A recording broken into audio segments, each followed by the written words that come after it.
Candace Owens, a right-wing podcaster, told the world she would, quote, stake her entire professional reputation on the fact that Brigitte Macron, the First Lady of France, is in fact a man.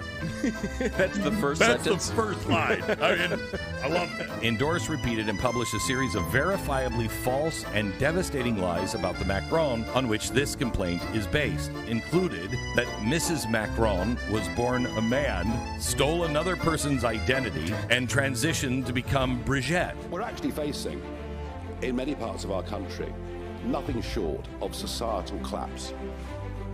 And people are scared to go out to the shops, scared to let their kids out. That is a society that is degrading. And it's happening very, very rapidly. Safe and smiling, the three rescue drillers posing here with their bosses are on their way home after 60 hours deep underground. Mine officials say the first thing they said to rescue crews, a joke, that they'd had time to catch up on sleep.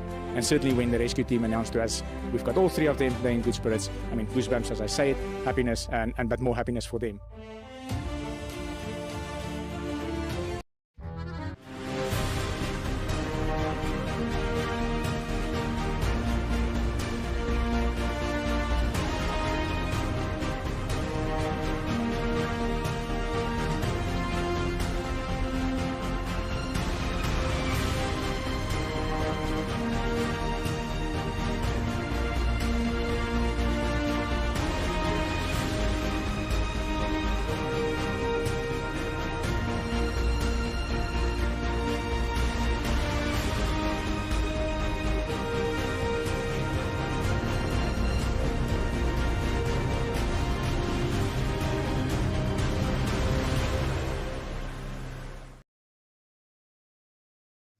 Hey guys, welcome back to Resistance Chicks. I'm one of your hosts, Michelle. It's Sunday, which means we're going to bring you this week's top news from around the world, which includes and is not limited to Brigitte Macron, the French president's wife, suing Candace Owens for calling her a man. As you saw in the little intro there, Glenn Beck says that Candace says she would stake her career. I have heard Candace say this on the fact that Brigitte Macron is indeed not female by birth. We're going to get into it. I could not help myself, and you knew that I couldn't help myself. And Leah and I were just having this conversation the other day, and maybe even, I don't remember if it was on air. You know, it's so funny. I can't remember. Our life is so real, and on air is so real. Like, we're the same people on air and off air that we have the same conversations. And I can't remember what we said to you or just what we said to each other. But one of the things that we said at some point was Leah was saying, I don't like clickbait thumbnails. And I said, I don't either, but every stinking once in a while, a topic comes up and you have to do it. There's no getting around a hilariously fun thumbnail when you have in world news. And you do realize that normally you can only sue within your country, right? So in order to sue on the global stage, it has to become a global suit. All right. So on the world stage, we have a French president, is his first lady, suing an American podcaster essentially for defamation of character, that she's a man, really and truly. So we're going to get into that. I'm probably going to come right back to that as soon as I tell you the other stories that we have. That amazing clip that you saw from Nigel Farage saying that Britain is facing societal collapse. And I actually agree with this, but we're going to stand against it in prayer. When you are looking at a breakdown of society where you're bringing in so many foreigners in such a short amount of time, in such a gigantic flood, and it's not just foreigners, just regular foreigners. This is an agendafied, I just made up a word. Is that a word? Agendafied? It's an agendafied issue No, I can't say that. That was really wrong. Let's forget I said that. Strike that from the record. Rewind. It's an agenda that has been carried out by the world leaders at large in order to break down the society in not just the UK, but other Western nations. And it's strategic.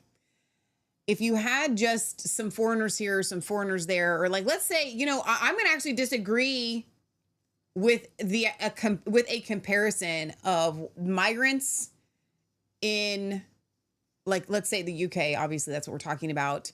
And let's talk about maybe the southern border here in the United States with Mexicans coming up or South Americans coming up. And South and Central Americans. I was told by Corey Gray that there's a difference and apparently I have to use it. But whatever, it's South of America. So you're all South Americans, whatever. Like if you're looking at the map and you've got North America, I don't know. Anyway, regardless, I will say that South and Central Americans tend to have a more conservative and Christian value. So when they come to America, and especially if they actually migrate to America and they, you know, settle down and have kids and start a family, their religious and moral ideology is pretty much the same. Christian and Christian, by and large. That's not what you see with the migrants coming. They are by nature, most of them are Islamic, Muslim. And so that is a different mindset. You may say that some of the morals are the same, but it's not really and truly. And just the way that their societies function, you know, the hierarchy of the male and all of that, like it's not the same at all. And so even if we were just not just talking about like the workers coming in or them living off of the government or using up resources or whatever, just when we're looking at like as a whole society that has, you know, one religious and societal construct that you're looking at that's been there for, I mean, how long has England been in existence? Like the UK, the United Kingdom, that's been there forever, right? Versus Islam and their societal construct.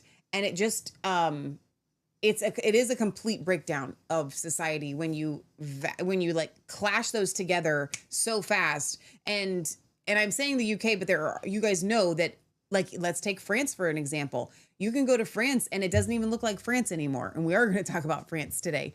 And so it's really sad to see these nations where you want to go and you want to experience that place, and an entire different people group has come in and taken over, not just left a footprint, but just like completely taken over. And look at Sweden, and like there are entire cities that are literally no longer Swedish. This is a problem. So I'm really proud of Nigel speaking out about this, and essentially Reform UK is going to make a strong stance in this direction, which is absolutely amazing. Then speaking of amazing, and we actually have some good news, you know, we're not always here just to cover the insanity. And I may start with this before Leah gets here. In the British Columbia, we saw 3 gold miners who were trapped for over 60 hours, and they have been rescued, and they are in good spirits, even saying, we caught up on some sleep, which I thought was hilarious and awesome. So that is a good news story, but I can't keep my mind off of this. I'm not going to do the story without Leah, the Macron story, because it does make me chuckle. Although, and I probably will wait for Leah to really get into it, because I take this story personally, and I don't have a problem telling you guys why. So for those of you that don't know, we've been doing Resistance Chicks for 8 years. We'll enter into our 9th year in 2026. So we've been doing this for 8 years. And as soon as we started Resistance Chicks, maybe I was wearing too much makeup, I don't know. But I just so happen to be like, I'm not gonna lie. So these shoulders, I was a gymnast, but I was born with these. Okay, this jawline, born with that. Can't help it. Can't do anything about these cheekbones. Can't do anything about it. The muscles in my neck, can't do anything about those because I'm an athletic person. We would go live, and it would make me so mad on YouTube because people would call us trannies. And it hurt my feelings. Like, it legit hurt my feelings that people would say that. Like, listen, the shoulders get on my nerves too, because I run into doorways with these sometimes. Like, I forget that they're there, and boom, and bam, I've hit my shoulder because they stand out. I don't know what it is about the way that we look that people like to take a low blow that Leah and I do. I've said it before. Leah doesn't like it when I say it. I'll be talking. I know I look like a man, whatever. Leah's like, Michelle, stop saying that. No, I actually don't look like a man, but I do say it tongue in cheek because it's so funny, because so many people have said so over the past 8 years. Like, when we had trolls, which we don't anymore. If you're watching, you're just here because you love us, and that makes me happy. We don't have random trolls anymore, which is, Leah finds it sad. I find it comforting because then I don't have to deal with the tranny, you're a man comments anymore, which is great. So there was a time when, not a time, this is just very recently, actually, where there was this giant push where they're calling everybody a man. I think they've said that Miley Cyrus was born a boy, and like all of these people, they want to come out and they're like, oh, look at the Adam's apple. Can we just take a moment on the show and look at Michelle's neck for a second? We've never done this before. I have muscles in my neck. I don't have an Adam's apple, but when I'm talking sometimes, the muscles in my neck look very masculine. If I was a famous person, I can guarantee you people would be like identifying, no, look at those shoulders. No, like this, there are people that look way less manly than I do, that the conservative right conspiracy theorist crazy people have broken down and been like, that's a dude. You know, it's a dude. No female ever looks like that. No female is ever born like that. And yet you've got like Riley Gaines, and you've got the gymnast, and you got all these people. Like, I'm sorry, I'm Swedish, okay? Speak Sweden. I come from Viking. We suck blood. We eat hearts. Like, I don't know what else to tell you. I'm born this way. So that's what I mean when I say I take this story personally, because I cannot stand it when people accuse females of being a man when they have presented their entire career or whatever, ever since they've been in the public eye as a female. Like, we watched Miley Cyrus grow up on television. She's a little girl. Stop it. This insanity stuff, like, you take it too far. So all of that being said, we're going to talk about Brigette Macron. Leah, I don't even know how many stories you have up. But I would like to take you guys, I have one article up from the Times that I did want to read from 2017, 2023. And it goes back to an interview from 2017 where Brigette Macron is interviewed, and she talks about how, hi, Leah, welcome to your show. She talks about how she waited to marry Emmanuel Macron. She's 25 years his senior. Yeah. He's 45. He's very young. At the time of this article, I think he's older now, but at the time of this article, it was like 2023, and she was like 70, whatever. She was legitimately his teacher. Okay. She legitimately had, quote unquote, a relationship as 25 years his senior when he was 15 years old. Yeah.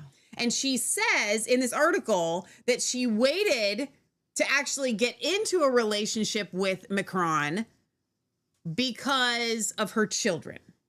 Okay. So I don't know what Leah has as far as Candace Owens read that part of evidence. Let's pull up this article, because the idea was that she waited until he was of a legal age. Okay. Let's go over this together. Catherine says, same here. I'm Norwegian. You know, okay. She waited 10 years to marry him. I thought, no, but she didn't. Yeah, that's disgusting. It says Brigette Macron delayed her marriage to the future French president by a decade because she feared her 3 children's lives would have been, quote, wrecked by formalizing her liaison with a boy their own age. The 70-year-old former drama teacher of Emmanuel Macron, 45 at the time of this article, this is 2023, gave a rare glimpse into their classroom romance in an interview with Paris Match magazine about her life as France's premier dame since 2017. Macron was 15 when he fell for Brigitte Azer, a 40-year-old woman, married woman whose daughter Laurence was his classmate at the Catholic Providence School in Amiens, northern France. She gradually fell under his spell. This is how Brigitte tells the story, because otherwise she would be a predator. And the affair caused scandal in the provincial Picardy city. Macron's parents, both doctors, sent him to board in Paris for his sixth form studies, but he continued to pursue her. He pursued her at 15. My head was in a mess, she said. At the moment of my father's death, I was taken over by a hurricane inside of me. For me, such a young boy was crippling. Emmanuel had to leave for Paris. I told myself that he would fall in love with someone else his own age. It didn't happen.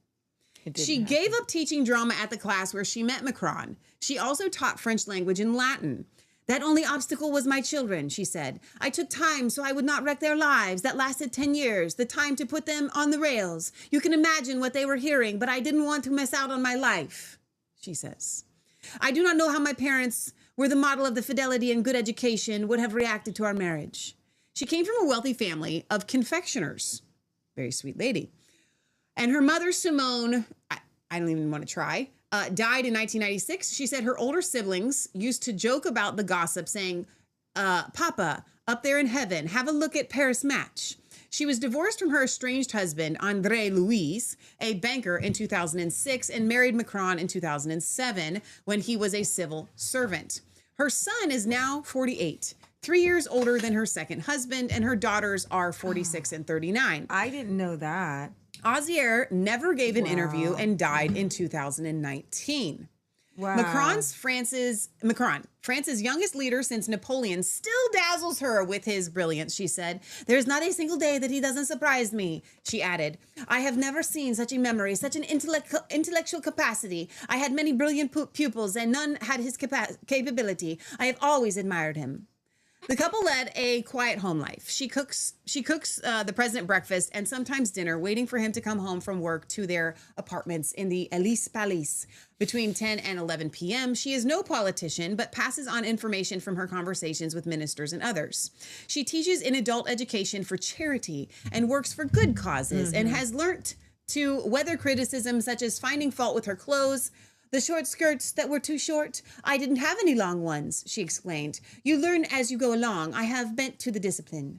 Reviewing foreign leaders, she praised the king and queen, whom she hosted on their state visit in September. When the royal couple came, I was worried, she said. But right from their arrival at the Arc de Triomphe, I'm not even going to try because I don't know how to pronounce French names sometimes. When Camilla got out of the car and kissed me, they set the tone. He is very polished, very cultivated, very funny. What sums them up is their delicacy. She contrasted their grandeur of the royal couple at their state occasions with their private selves. On the Thursday evening, they came for an apéritif at the Elysée because they did not eat much, she said. There were just four of us, a marvelous moment. There they were, Charles and Camilla. The next day, they left for Bordeaux. Melania Trump, who visited the Elysée Palace in 2017 with her husband, the U.S. president, was very sweet, she said. But she keeps a firm hand on her husband. When she taps her watch at dinner, her husband understands that it is time to get up and leave. He obeys. She has a strong personality. Mrs. Macron talks rarely about their domestic life, but she has previously touched on the difficult years of her relationship with the former pupil, who persisted in his pursuit of her against all adversity. Her Paris Match interview with Catherine Ney, 80, a grand dame of French journalism, offered a little more insight into her unusual marriage. So I wanted to read that just to kind of give you guys this understanding of, I feel like Candace Owens is barking up the wrong tree.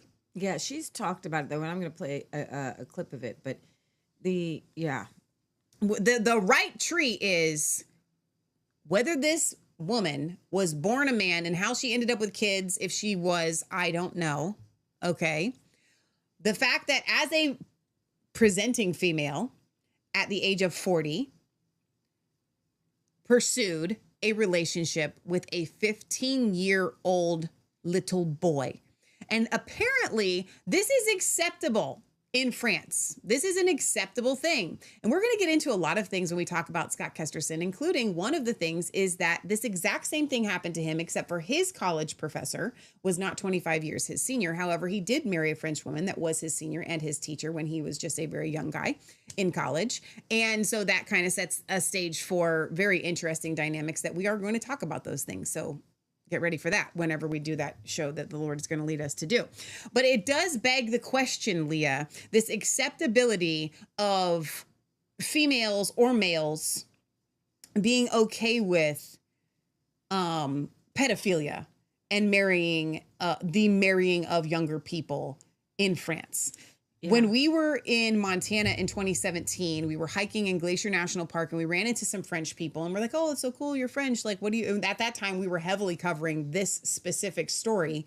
And we asked them what they thought of it, thinking that they would be like shocked. And they're like, oh, no, that's just French. That's just how we are, you know? And we're like, okay, then like pedophilia, no problemo for them. But for the rest of us and the rest of the world, it wasn't just pedophilia, right? She's married. She has kids, his age. He's a child. And this article presenting as if Macron is the one that pursued her is laughable. Okay. And this is how, let's go back to, Leah and I did a documentary. Maybe you saw it, maybe you didn't. If you didn't see it, please go to resistancechicks.com and just put in the word monsters in the search bar. And there it will be. Alfred Kinsey and the Monsters of America. One of the things that Judith Reisman uncovered when she was contracted by the government, by the way, to look into all of the four main pornography magazines at the time, Playboy, Penthouse, Hustler, and I feel like there was one more. She was contacted by the government to seek out, is there pedophilia in these magazines? And what we found when we were researching for what Judith found is that throughout all of these magazines, the running theme is of little girls seducing full-grown creepy men. That is how pedophiles excuse being a pedophile.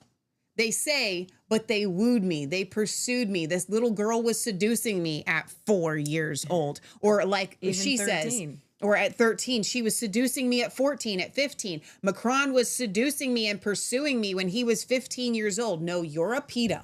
Yeah. Okay. You're a monster. Let me read a couple of comments before we move on here while Leah's still opening her tabs. Let's see. Sherry says, I think that there are a lot more of the elite who are transgender than we realize. Jim says, that's what I thought before you explained that. That's what I thought. I think you explained that before. Barry says, Michelle, there are well over 125,000 migrants who've come to the UK illegally on dinghies across the Channel Islands the last few years. That's without the illegal immigration, which has skyrocketed since Brexit. The UK started as a nation called Britannia over 2,000 years ago, before it was called the British Isles, and dated back to over 7,000 years. Chris says, I have not thought that you look manly. Thank you very much. I will receive all of those because I have received 1,000 in the other direction. I appreciate it. Barry says, you definitely don't look like blokes. People who said that were bloody morons. Thank you. And we don't usually use the word bloody, but there you go. Let's see. Barry says, well, Brigitte Macron looks like dramas then.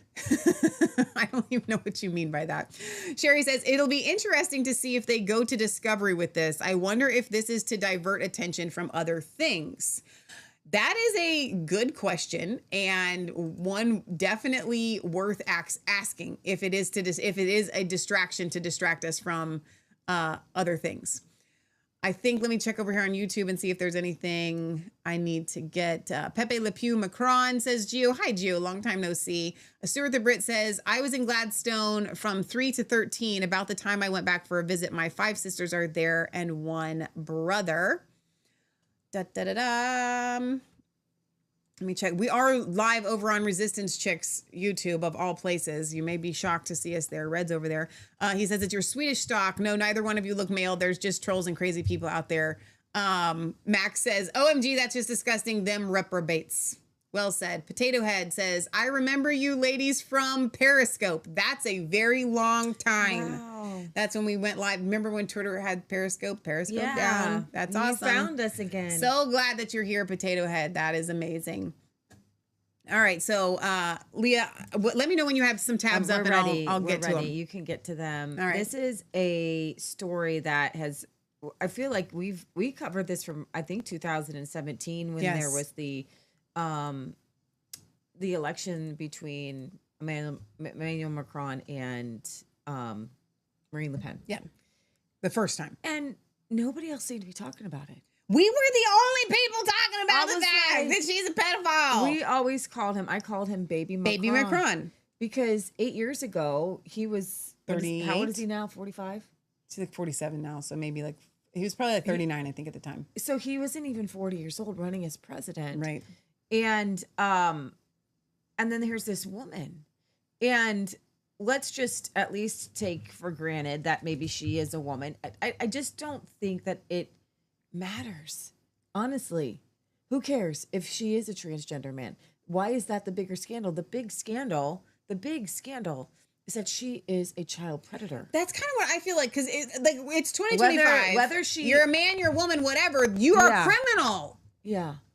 You're a legit criminal. So this is my issue with Candace, is that, you know, our tagline is, it's not just a conspiracy theory if it's actually the truth, right? If what happens is mostly a crime. So this idea that Emmanuel Macron is a product of a child predator, he was, because they would say that in France, like you just, which is hilarious to me. The problem is like I say, what happens is, this is what I believe like Hillary Clinton does and all these other, somebody sent me, and because what the CIA does and what the deep state, I'm so sorry. I'm so sorry about this, guys. Please be patient if you're tuning in. I think it might have dropped. It says back now. I lost them too. Back now. Frozen Girls lost you. Back now.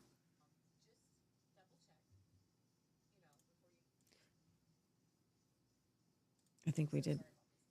Oh. So you were so sorry about this, guys. Please be patient. Okay. Well, then we're in and out, but definitely Facebook keeps breaking dropping up. for Frozen sure. screen though. Definitely breaking up. But we're here. We might be back. But it keeps replaying again. No. Back now. I know, it's like in and out. Almost like somebody doesn't want this to air. It's almost like it, isn't it? Thank you, Warrior Edge of Time.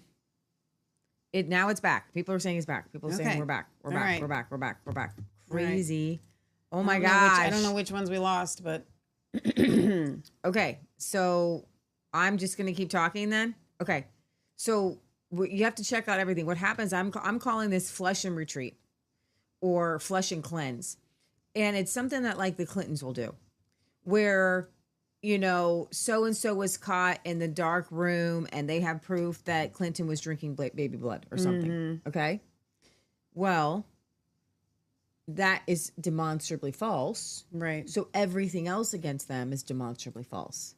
Okay. So what Candace Owens is doing, whether she knows it or not, is she's actually covering up the actual pedastry. Even though she's talking about it, Yeah.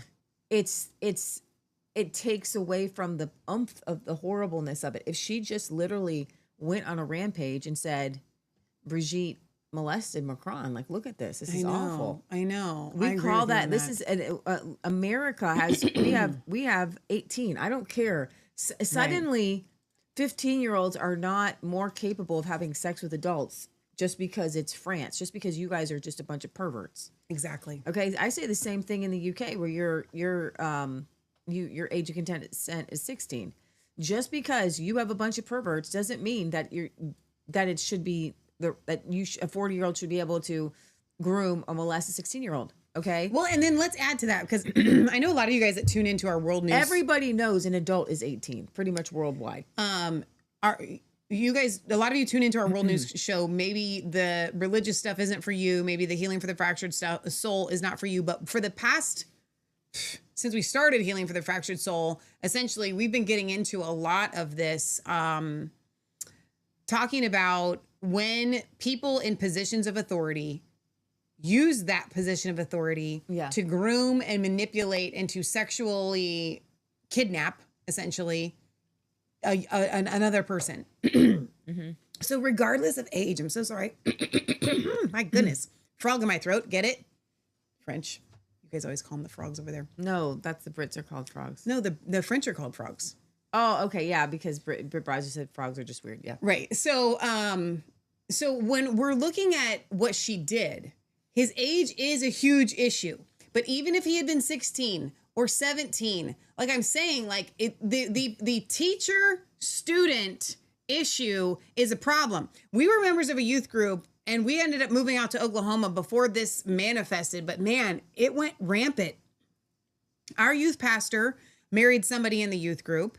Now they were only probably about 3 or 4 years apart in age, but he was the youth pastor while she was still old enough to be in the youth group. Like he was like 23, 24, and she was like 18, her senior year. But still, when she graduated, then he pursued her almost immediately. And that's weird. Another case of actual like pedophilia happened in our youth group where there was like a 26-year-old youth pastor, same youth group, that ended up having some sort of, whatever with a younger girl who was like 16 or 17. Then our friend and youth pastor, I don't mind calling out her name, Greta. This was after we were out in Oklahoma. And come to find out, she had a boy in her youth group, and she's like 4, 5, 6, 7, I don't know how many years older than this boy, who he goes through youth group. And then when he gets out of youth group, they're married and they have kids now. Like, there was a spirit of pedophilia going through that youth group, okay? And it's weird. It's wrong. It's gross. You do not take your position of authority and then pursue a relationship with someone that you helped influence and raise like that. Like, that's not... So this whole teacher thing, and this is why Lee and I have covered so much ad nauseum on our Healing for the Fractured Soul or different episodes that we've done when these Mike Bickles... Everybody wants to go to an age. They want to go, well, was it legal? Did they break a law? I don't care as much about that. I mean, I do care about it, but I don't care as much about that as I care about somebody in a position of authority using that authority to pursue a relationship with somebody that is under them. And this happens a lot, like Greg Locke, okay? We do not, I think that man is a fraud.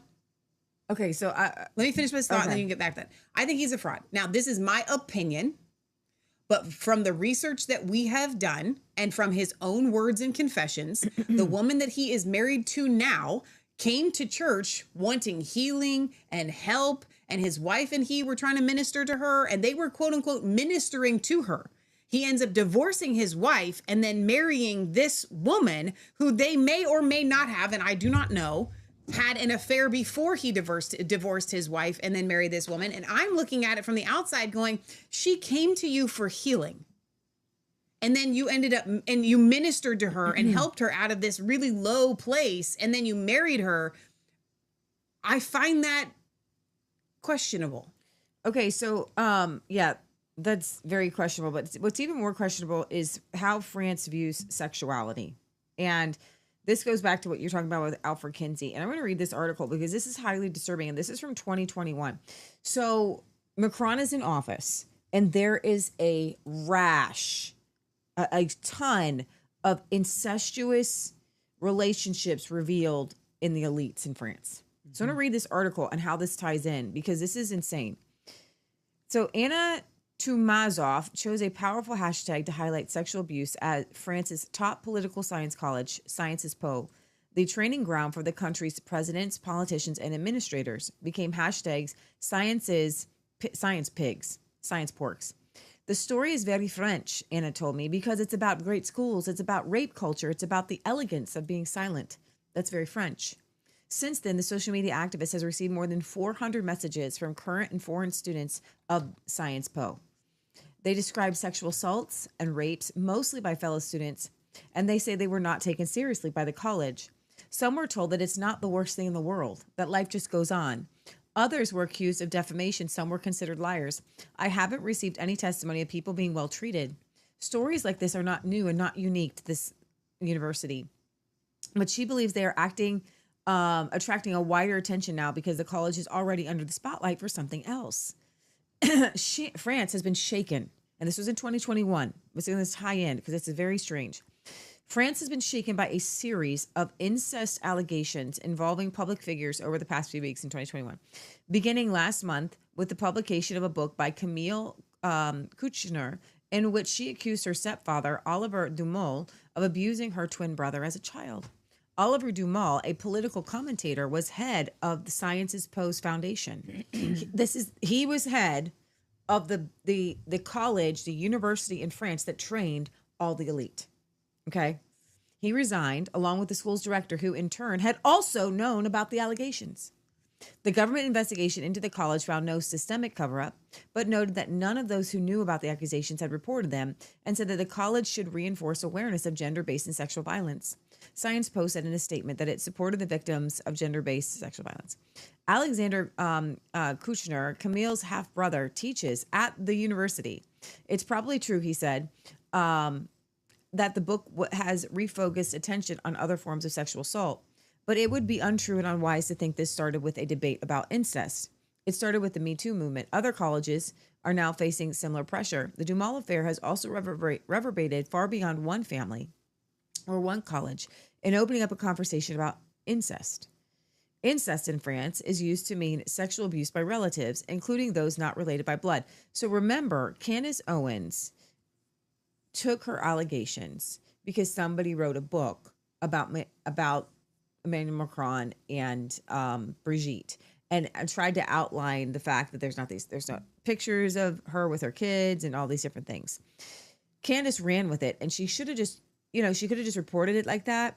The problem is that if you identify a case as not being incest when it really is a crime of some other crime, you do this flush and wash where you're washing away real victims of incest, and you're washing away the fact of the real crime that happened with the pedastry and the child abuse. Okay. So I believe these two women these two authors wrote this book because they got caught up in this and was like, well, I think they kind of made up a story. But there is a real story here. The association, Face les Incestes, Facing Incest, says the number of calls it received the month of February 2021 shot up from 30 to almost 200. Incest in France is used to mean sexual abuse by relatives, including those not related by blood. Lawyers described similar jumps in the number of clients wanting to explore legal action. I've never seen anything like this. One lawyer told the BBC, people will often start by saying, the book Camille Kouchner? Well, something quite like that happened to me.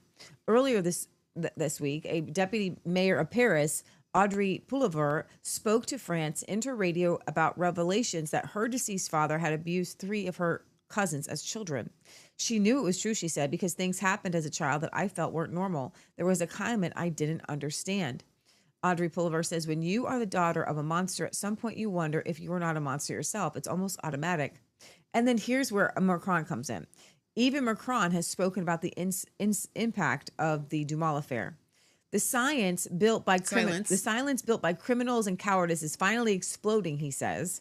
It's exploding because of the courage of a sister who could no longer stay silent, than the courage of thousands of others who have told accounts of their lives broken in the sanctuary of their childhood bedrooms. No one can ignore them any longer. This is the Macron who was groomed. A study conducted last year in 2020 suggested that 1 in 10 people in France have experienced incestuous sexual abuse. 1 out of every 10 people have had incestuous sexual abuse in France. You people need to get a grip. I think that figure is probably the same here, though. Like we have sexual abuse, but not incestuous abuse. Okay.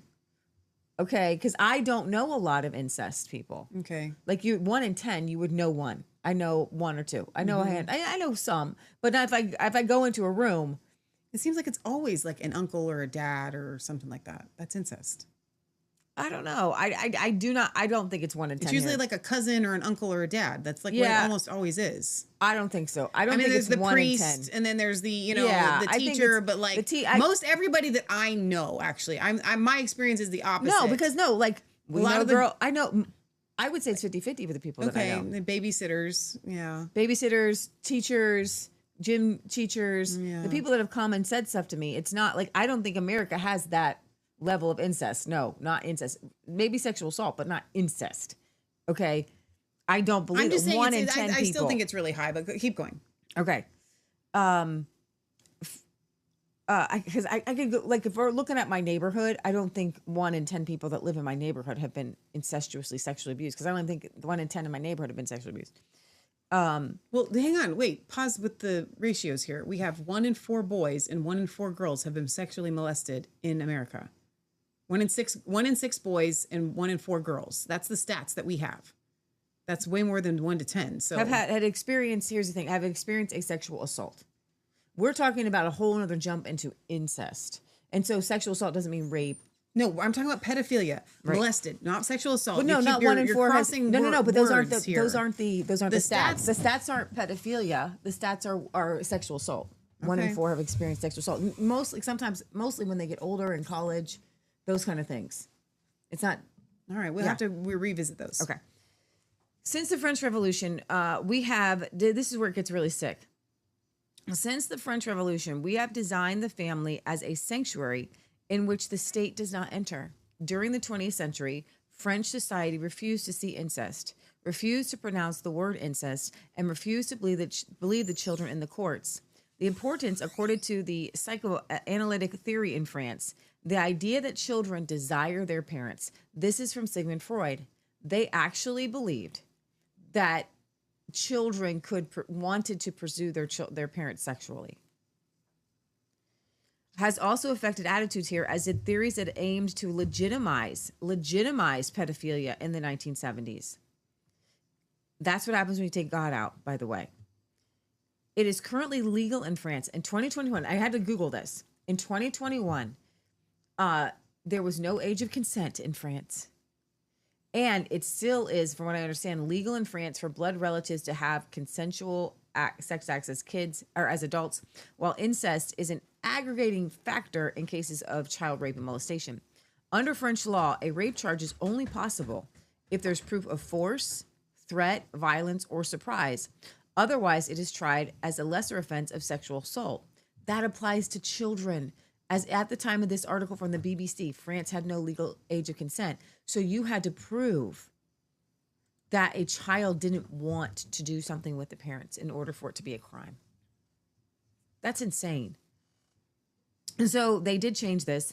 It says that may be changing. 2 bills are going through Parliament because the rest of the world, gave you a slap upside the head, and have put forward plans to remove the possibility that minors can consent to sex.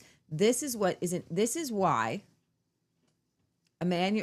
the defamation article, they say their relationship was in the bounds of the law.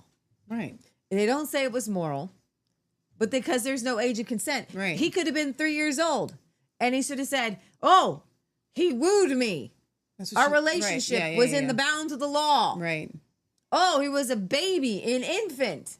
Our relationship was in the bounds of the law. Okay, which is why I think they're trying to pin him on the incest deal. Like, not only is he transgender, she's a transgender, but then she's Macron's father. Okay. That's what Candace is trying to say. That's what she's saying. I know. And Macron has asked his government to draw up similar proposals. Basically, we got away with it. This woman got away with it, but now we don't. You know what? And you know what's amazing? This is what is so disgusting to me.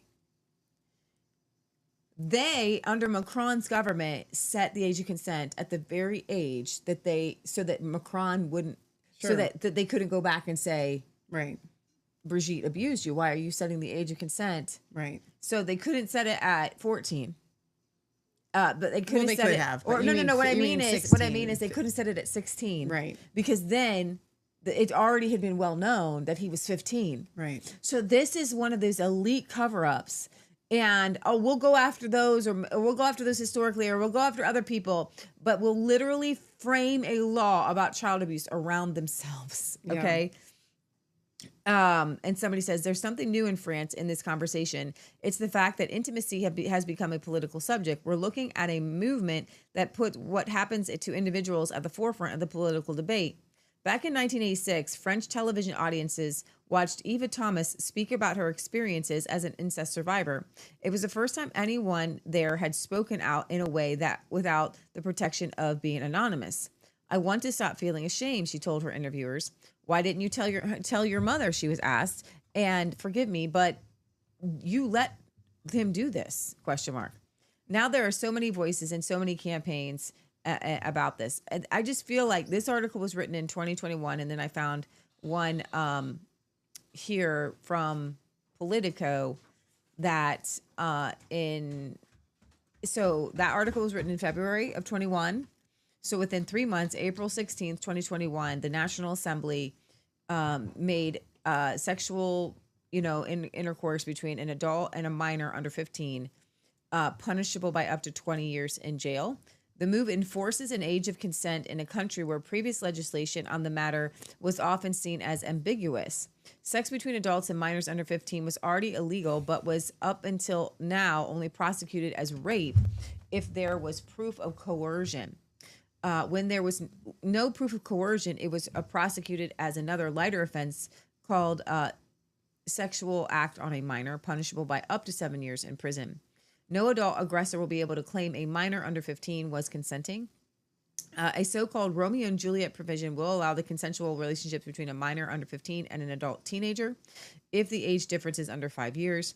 The provision passed despite some MPs proposing to lower the difference, to take into account the fact that a 13-year-old child has never has the necessary judgment to consent to a 18-year-old. So they want to make sure that that is, not a thing. The law also enforces a different threshold for incestuous sexual relationships considered as rape, any act of something between an adult and a minor under 18. The move comes after the allegations of this incestual abuse. So they did do that. Let's go over here to this Glenn Beck video on France, the president and the first lady of France suing Candace Owens.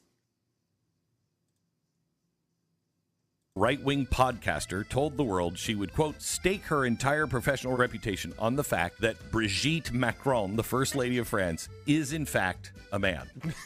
That's the first That's sentence. the first line. I mean, I love that. Endorsed, repeated, and published a series of verifiably false and devastating lies about the Macron on which this complaint is based. Included that Mrs. Macron was born a man, stole another person's identity, and transitioned to become Brigette. That Mrs. Macron and President Macron are blood relatives committing incest. That President Macron was chosen to be the president of France as part of a CIA-operated MK Ultra program or similar mind control program. And Mrs. Macron and President Macron are committing forgery, fraud, and abuses of power to conceal these secrets. This was filed by the Macrons against Candace Owens in the state of Delaware. I love this story.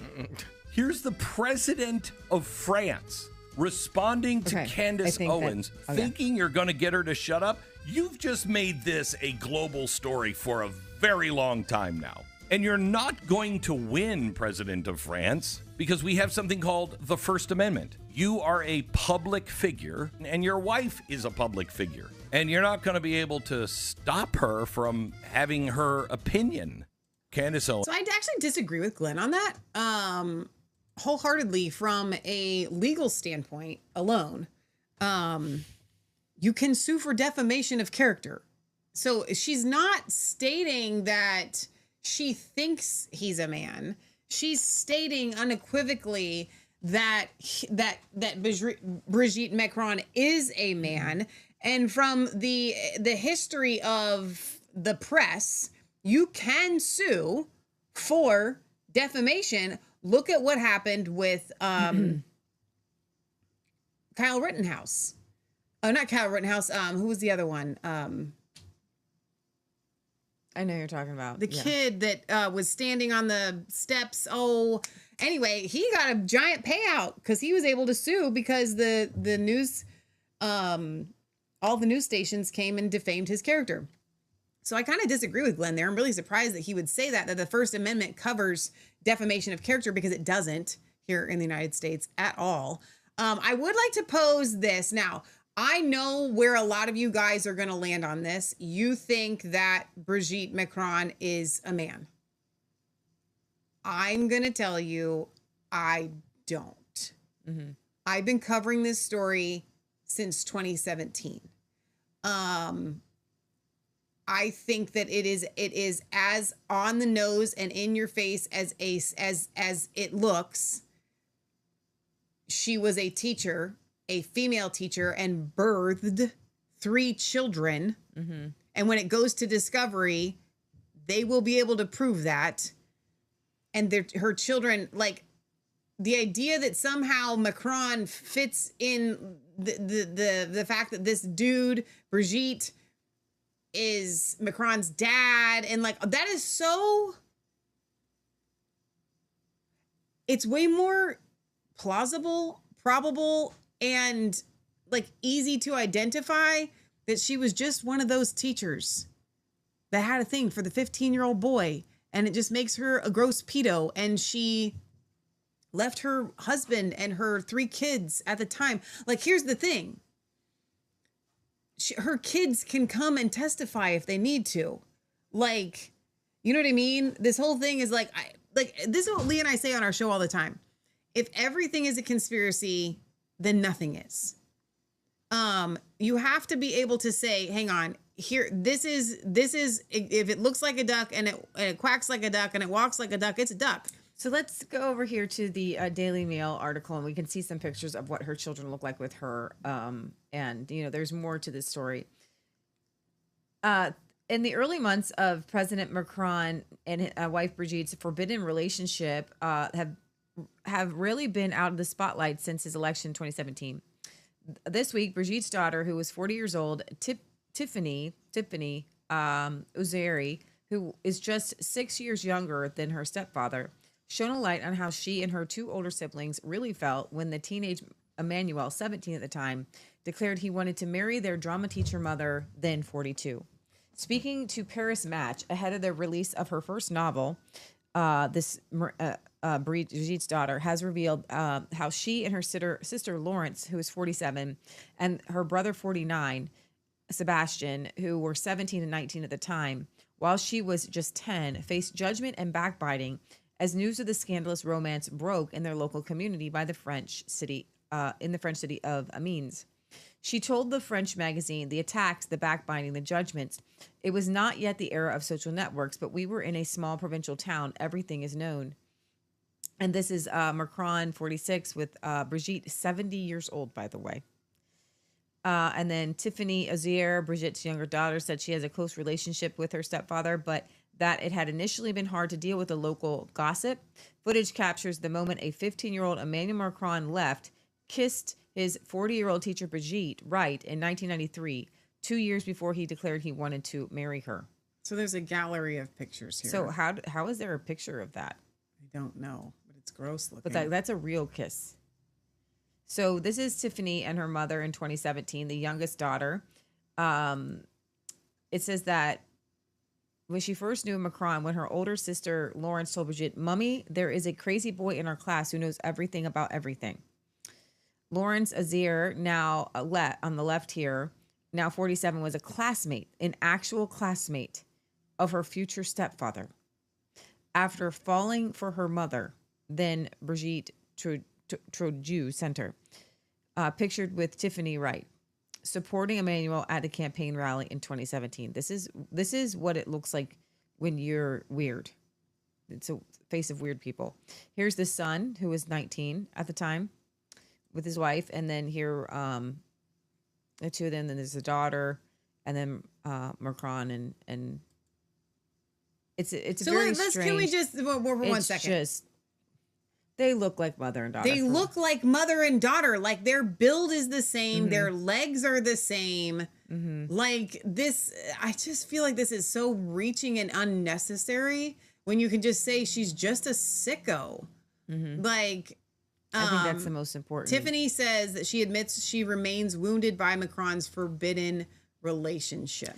Macron, a brilliant student, fell fast and hard for the passionate literature teacher.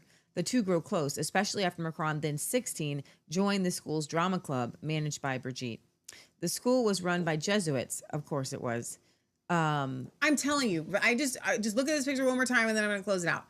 This is all the proof that you need. That is a woman who had an affair. Who had an affair with a 15-year-old boy. Like, that's husband. gross. It's sick. That's all you need to know. Like, keep going. It says that Paris Match also describes how young Emmanuel often rang the bell at the Azier home, and rumors grew. Rumors which naturally had an impact on the three children of the household.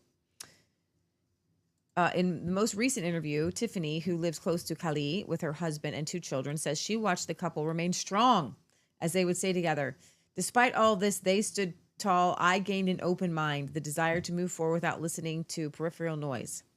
Miss Azier, who died in 2018, was particularly upset that her humiliated father, André Louis Azier, was forced to leave the family home in 1994, even though he did not divorce Brigitte until 2006, allowing Mr. Macron to marry her a year later. This is just so sick. A family separation can be a sorrow and an opportunity, said Miss Azier. Recomposition can prove to be an enrichment. I have a beloved father and a stepfather. You do not have a stepfather. The writer, whose new legal novel is called Aziz, something in reference to a criminal court, said she was also wounded at claims on social media that Brigette was born a male. I have concerns about the level of society when I hear that it is circulating on social networks about my mother being a man. The confidence with which it is said and the credibility given to it is proclaimed. How can we resist disinformation on social networks? Brigitte Macron won a libel case against a freelance journalist who had circulated the rumors about her sex last year. Emmanuel and Brigette have too been honest about their own relationship, describing how they fell in love with their past crossing the classroom. Then he was 15 years old when he met Madame Azier, a teacher who was 24 years his senior. The teacher and her pupil had collaborated on a play, The Art of Comedy, and every Friday night for months at the school, adapting it for all the students who wanted to take part. As the audience clapped before the curtain came down, a teenager took a bow and kissed his teacher on the cheek as she smiled with obvious delight. And a glimpse emerged of what would be the start of this love affair. That's how they got the picture, I guess. Macron is the son of two respected doctors, was adored by staff for his hard work and intelligence. The duo would work on the play script late into the night, of course. Neither had far to go home, and the teacher to a house she shared nearby with her banker husband and children, and the pupil walked the short distance to his parents' home in an affluent part of Amiens. It was only when the play was finally staged in front of proud parents and family that a glimpse emerged of what was the start of a love affair between Macron and Brigitte. Every Friday, I went to write a play before her for several hours, the President Macron later revealed. We spoke about everything, and I discovered we have always known each other. As for Brigitte, whose eldest daughter, Laurence, was in the same class as Macron, she was captivated by his exceptional intelligence. She felt he was so gifted that it was as though I was working with Mozart. The first sign other pupils had the relationship was more... The first sign that the pupils had that the relationship was more than academic came during the play's closing party at a local restaurant, with one contemporary watching as the pair shared what he described a tender moment. Stop it. Their romance, quote, blossomed and caused a scandal in the province. Macron's parents then sent him to Paris to attend another school, but his desire to be with his teacher and pursuit of her remained. See how they frame all this? In an interview with Paris Match, the 70-year-old said that she told herself that he would fall in love with somebody else, but it didn't happen. So this is how they're all framing this, because they don't want to talk about the fact that this was abuse, absolute 100% abuse. The Guardian says, the Macrons are an exception. My teacher's seduction left me scarred. An interview with the French president's wife contrasts with the film May December about a taboo that is an abuse of power. Last week, and this is from, I don't see the date on this. The release of Todd Hayes' film November 2023. May-December coincides with the publication of a rare magazine interview with Brigitte Macron. The film is based on a true story of a woman who began a relationship with her husband when she was 34 and he was 12. Emmanuel Macron was 15 when he was seduced by his drama teacher, 40. In both, we are invited to consider one of the society's enduring taboos, a relationship between an older woman and an adolescent boy.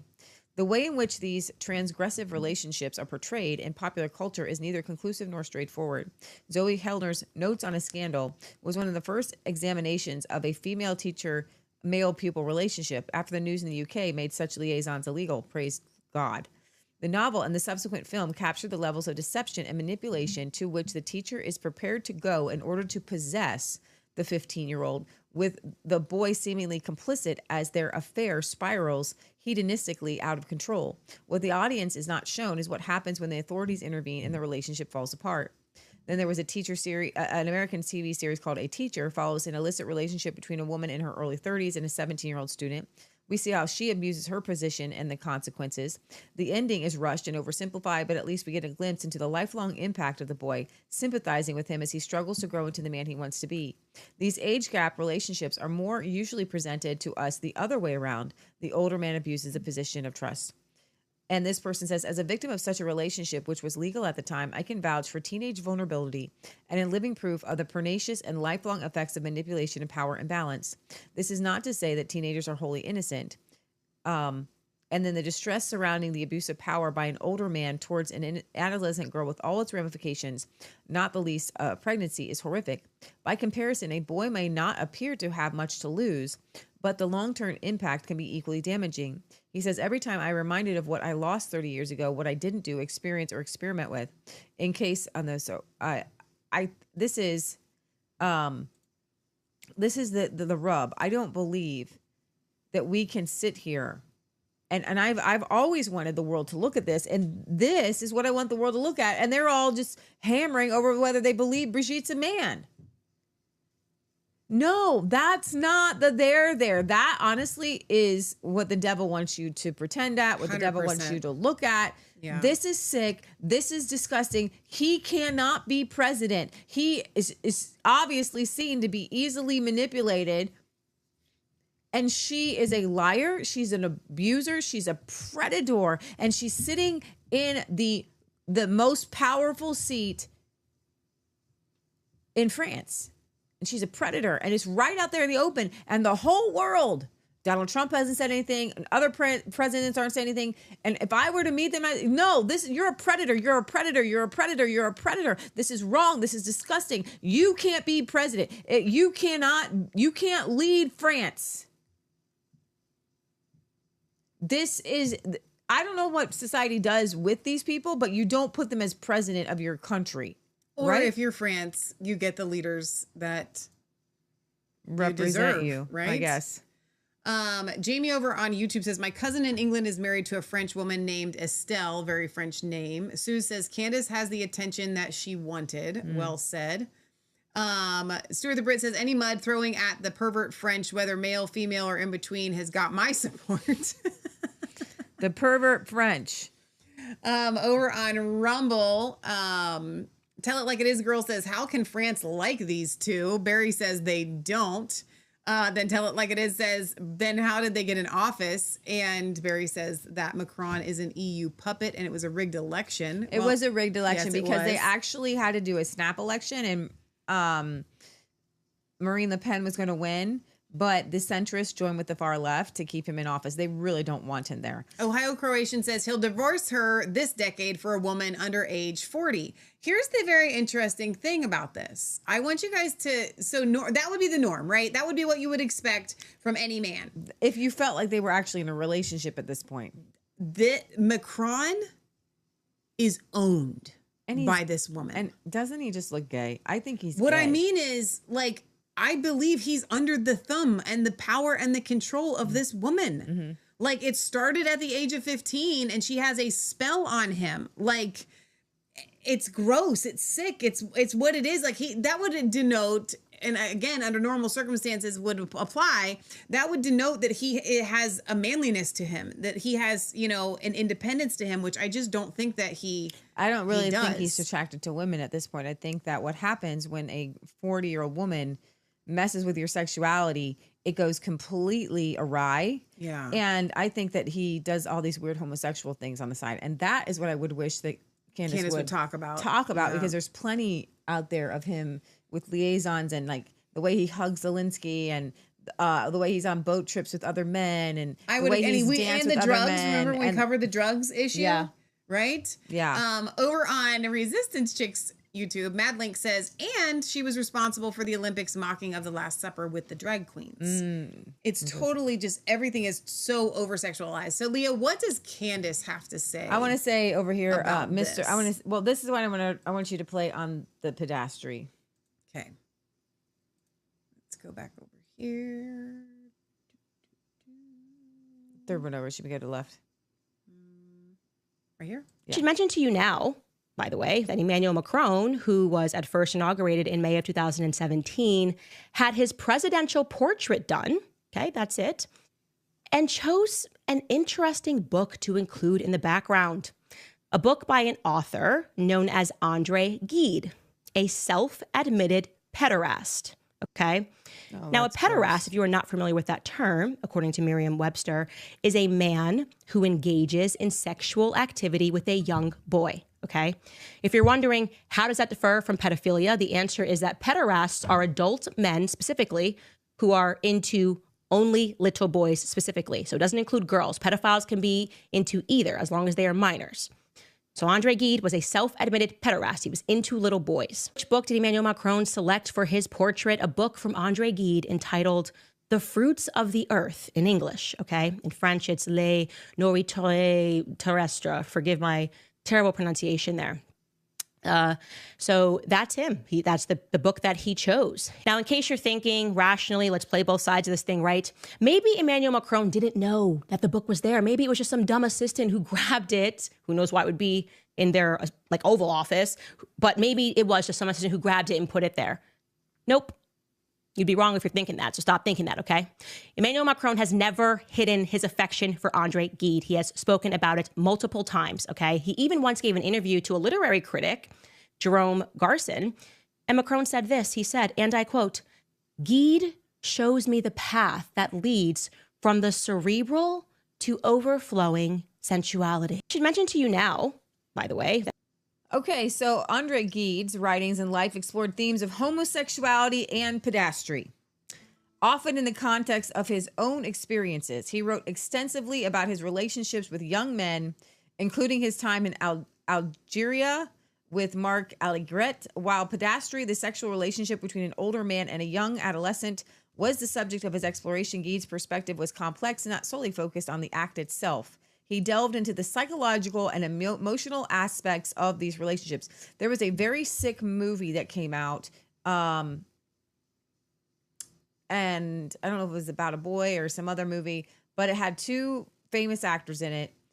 And I covered it a little bit on our show. It was several years ago, and I believe it had to be a French film, and it explored this young teenager who was actually in a relationship with a young teenage girl, and this suave man comes in, and they explore this depth of intensity where, they're saying all these things like, I need to be with you. I want to even watch you poop. Really weird stuff like that. I remember covering Okay. And such disgustingness that you can't even imagine. But here's this, and then the story ends with the guy leaving the young boy for a woman, because that's what you have to do in real life, is you have to present yourself as a married man. And this is the French sensuality. And this goes to the show that we did on love. So the French view of love is a sensual feeling. It's like the Greeks have like 7 words for love. Jesus said, hey, Peter, do you agape me, which is a God kind of love? And he said, I phileo you, which is just a regular kind of love.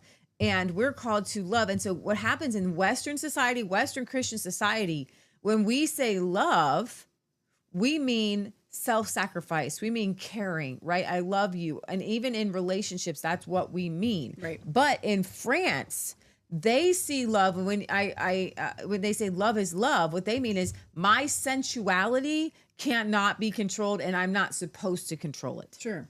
So I want to hit on this Andre Gide and the book and Macron and why he would have that there. So disgusting. So what the leap that Candace is trying to make is that means that Brigette is a man, because you would just automatically assume that this underage relationship, tell that Macron is gay. So, and I agree with you. Tell it like it is. Girl says, even if Brigette is a woman, I believe that Emmanuel is gay or bisexual. Yes. What happens when you are molested as a child? You become a sexual. Wait. Let me rephrase this. You can be more predisposed. Please forgive me for what I was about to say. I didn't mean that. You can be predisposed to becoming a sexual deviant. And so you have to overcome that when you have been molested. Like, it's a thing you have to literally overcome, which by the grace of God, you totally can. But that adult breaks something in you that you always need the unhealthy. You always need the not real, right? And so I totally believe that what happened to Macron as a child through Brigette, who I believe is a female, broke him and has made him a homosexual. I believe that. So to make the leap that says it means that he loves this guy because he was a man or a little boy that a man pursued, is, I think, too much of a leap. And the more obvious one is that once you become a homosexual, and this I can say, man-child love becomes the norm. Mm-hmm. It just does. Yeah. So just as a homosexual, you're going to love that book. Mm-hmm. Okay. Then you add to the fact that you are supposedly now a homosexual who was groomed by an adult. Then you just combine them and it's like the perfect storm. I don't think it has to just mean that Brigette is a man. I think that's ridiculous, actually. So, but she does manhandle President Macron. I don't know if we played this on our show or not, but this was a month ago. They opened the door too soon and you see Brigette smack him, and it's quite disturbing. Well, France just declared war on itself, a civil war of sorts. That's because some dude just punched French President Emmanuel Macron in the face on a weekend flight to Vietnam. Who was this dude? Well, it turns out it was the First Lady, Brigitte Macron. Yes, the former school teacher who is 25 years his senior, seen grabbing his face and pushing him in the face off the flight. Now, cameras caught the first couple in what can only be described as an airborne domestic disagreement while disembarking from their plane in Vietnam. The footage shows First Lady Brigitte giving Emmanuel Macron a slap punch to the face. Oh my. And then they come out there. You can see the same red coat that was just slapping him in the face. And it all started with a smack to the face and then escalated to like a two-hand maneuver over his mouth, nose, and jaw. And not in a loving, like, get over here, you rascal kind of a way. No, don't kiss me, you'll mess my makeup kind of way. I get that all the time, but that's usually just a verbal assault. Or I just go, no, honey, don't mess me. Yeah. Right? I've never actually hit him in the face, no matter how much I want to. Oh, okay. No, I'm just kidding. No, we don't lay our hands on each other in that way. Now, the French government originally tried to deny authenticity of this footage, but then later they said the couple was just horsing around and joking. Now, look, Brigitte Macron is 72 years old. Emmanuel Macron is 47. They are 25 years apart. And I think it is worth an exercise to think about him as a 14, 15-year-old student while she was very close to 40. That's how their relationship began, with this unhealthy power structure. I think if we really wanted to be generous here, with an explanation. Is that safe to say that sometimes elderly people can get mean and aggressive and irritable due to either cognitive decline or medication? I think that would be charitable to give her the benefit of the doubt. Macron does not look complicit here, though. I think there's no explanation under which he doesn't look like he's expecting it. He puts his arm out to walk her down. Right. He doesn't look like he is in an antagonistic conversation. He is looking at her. His hands are relaxed before it comes. He is clearly not joking around, not playing along. Now, here are some uncomfortable truths about the Macrons, even if you don't want to go down the is she a man, which she has never satisfactorily explained. Even if you don't want to, let's put that aside for a second. Here are some facts. He was groomed by her. I have a 14-year-old son who's almost 15. A 39-year-old teacher comes near him. We're going to have some problems. You're going to get mama bear over this. So again, 14 is when their relationship began. They lied about it, initially told the press he was 17, only to back that up later and admit. So again, the relationship began under power imbalanced, ethically fraught conditions. This behavior begs the uncomfortable question: has he been abused since he was 14? Is this symbolic of what has always been since he was a child? Here are some other uncomfortable questions. Again, they have never satisfactorily proven that she is a woman, never produced images before her 30s, never produced images of her pregnant, never explained why there was a brother that was not explained for in her family pictures, why AI matches that to her face. They have never answered for the fact that despite these looming questions, was he groomed by a pederast? In the very first presidential portrait of Emmanuel Macron in 2017, the works of André Gide, an avowed pederast, was in the presidential portrait. Does that happen by accident? Do you accidentally have pedophile literature on the desk when you take your presidential portrait? In what world could that be accidental? And you again, would come out, the fact oh my that when gosh, they so sorry. originally explained their relationship, they said he was 17. He was not. He was 14. And again, the age of consent in France is different than it is in the United States. So let's just, as an exercise, think about if Macron was a woman, was groomed at the age of 14, and then hit in public, would we feel very differently? It's a very uncomfortable thing to confront and even harder to ignore. Wouldn't you say, Clayton? Yes, absolutely. And I think, Candace Owens, people pointing out in the chat, Candace Owens has all the deets on this. Yes, this guy goes on Tucker, and I am going to The go one ahead and story play that a I little have bit. seen in the past few years that I was just like, I can't go there. That's just flat earth stuff. Is the Brigitte Macron, Emmanuel Macron, President of France's wife, was accused first by French journalists and then by my friend Candace Owens, who's one of the nicest people I've ever met, actually. Yeah, she's very incredible. smart. She's incredible. She and everyone's always, Candace Owens a hater. Candace Owens is the opposite of a hater, but she's a very kind person. But anyway, but she comes out and she's like, I will wager my professional credibility on the claim that Macron's wife is actually a man. And I was like, oh, Candace Owens, I love you, but I think this is too crazy. Yeah. And then it turns out she's right. Yeah. What is so? Can you just explain? My mind is blown. Well, my wife has been, by the way, the Candace Owens pieces on this are phenomenal. And so I'll be sitting there, my wife, I'm like, what are you watching? She's like, I'm watching Candace Owens' whole deep dive on this. So let's give credit, I'm giving full credit to Candace Owens on this for really opening this story up from the French journalists who first broke it and then were, I think, like ostracized or basically told not to report it. So that, yeah, I mean, he's a groomer. So, the fact that Emmanuel Macron was a child and this man takes him under his wing and is a groomer, uses the identity of another human being. I mean, I'm definitely shortening the story in all of these ways, but I don't know the full details the way that Candace does for sure.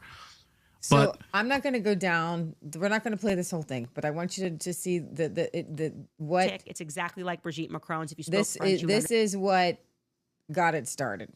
Okay, this is what got it all started. Oh, welcome back to our series, Becoming Brigitte.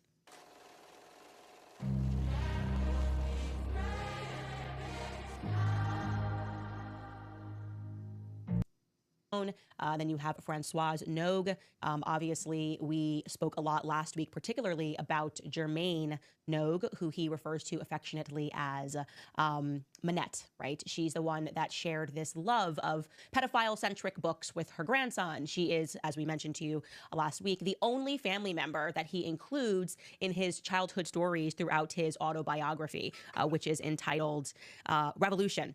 So wanted to get over that, wanted to speak about revolution, understanding that that is actually the Macron chart. And then, of course, like I said, his mother, what we described on last week's episode, or a couple of days ago, the episode was that Dr. Frances Nogue, his mother, when she was first introduced to the world, she was introduced as a pediatrician who helped out in some capacity the Social Security office. And then we had this huge bombshell in the last episode where we learned, just kidding, by Social Security work, we forgot to include the fact that she helped transgendered and intersex people secure new identities. I mean, that was a major tidbit. I mean, that really, it's explosive. And it's important for you to remember that as we go along, because that means that Macron's immediate family was involved in helping people, okay, who had gender issues to become someone else. In other words, they were facilitating the issuing of real government IDs, which allowed people to legally shed themselves of their former identities and their true biological sex. We have to wake up to the fact that that is the reality of the world that we live in today.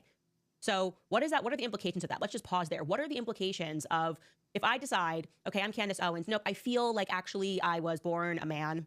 And so I'm going to change my name. I'm going to change my name to Jean-Michel Trogneau. Okay. And then someone comes out and they say, like, you know, Candace Owens is this person. Can I then sue them for defamation for saying that I'm Candace Owens if I legally changed my name to Jean-Michel Trogneau? Does that become the basis of a defamation suit if you are able to shed your identity? I want you to think about that as we keep going throughout this series. It's very important to remember this, that his mother was dealing with this capacity in the Social Security office. I should also add here that thereafter, shockingly, in a very rare interview his mother gave to a journalist named Gail Chekaloff, she was writing a biography about the Macron couple. Biography was entitled Just the Two of Us. And she spoke with his mother, and his mother said something very strange. She said, and I quote, it's in this book, "For me, Brigitte is not a daughter-in-law." Excuse me? What does that mean? Brigitte is married to your son. She's been married to your son for a very long time. She fell in love with your son when your son was 14 years old. What do you mean to me she is not a daughter-in-law? What is the implication of that? What else could she be? What else could the First Lady be to you? So we'll just leave that there. Okay, now let's take a look at... Okay, that doesn't even make any sense because let's take the... I'm not trying to play devil's advocate here. This is my thought process as I'm listening. That doesn't, that's not a whole shooting in anything that you just said there, because it actually would lend itself to, if this woman, Macron's mom, feels like this woman, Brigitte, abused her child, you would say she is not a daughter-in-law to me. Like what planet are you living on? You know, like, Candace, this is stupid. It's said that his mom said to Brigitte, "We just couldn't believe it. What is clear is that Emmanuel met Brigitte. We just couldn't say that's great. What mattered to me was not the fact that he was having a relationship with Brigitte, but that he was alive and there wasn't any problems." She says, realizing the affair would not be a passing phase, she told Brigitte, "Don't you see, you've had your life. You've had your children, and he won't have children with you." The mom didn't want Macron to be with Brigitte. Like, the father says, when Emmanuel met Brigitte, we certainly didn't say how wonderful. Brigitte Macron's family chart, okay? We've got some other important things to remember. So you have Brigitte, who allegedly was married for 32 years to this guy, Andre Louis Ozier, okay? And they allegedly had 3 children, Laurence Ozier, Sebastian Ozier, and Tifon Ozier. Now, it's important to remember, which we touched upon last episode, that the First Lady just routinely sort of gets things wrong in her interviews, right? Like, she gets the date wrong from when her sister, Mary Vaughan, died. She got the date very wrong from when her alleged niece died. And we're starting to think of this as more of a strategy than anything else. Like, it's not just forgetting dates, it's because you're trying to confuse the public. And a big indication of that was Tifon, okay, her daughter, getting both the date and the manner of her father's burial wrong. in Paris Match magazine, weekly magazine. How is that possible? Remember, we talked about this. We can bring up that chart again. Very weird mystery regarding this Andre Louis Ozier character.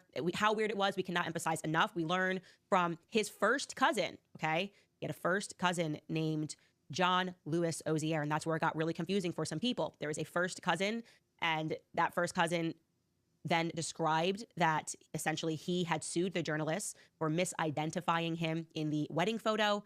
That first cousin then got upset because the Élysée Palace kind of played him into suing her for defamation, pretending they were going to join the suit. But then also Brigitte Macron refused to simply say, bring that picture back up. Yeah, that's me in the wedding photo. She refused to do this and just kind of backed out. And so he wasn't happy with this. He was not happy. Now I could see how you would say for misidentifying him in the. But here's the thing: if she's supposed to be this guy, she doesn't look like this guy. But that doesn't really look like her either. So I think it looks like her. But and what I hope they bring the chart back up of at least this guy. They're saying that. Hang on, wait. They're trying to say that. I think she's. Are they trying to say that? No, she's supposed to take. She's not trying to say that guy. She took on her brothers. Right. So. But that guy is clearly the father of those three kids because they all look like him. Do you think so? Oh, yeah. That's why I wanted to go back to this chart right here.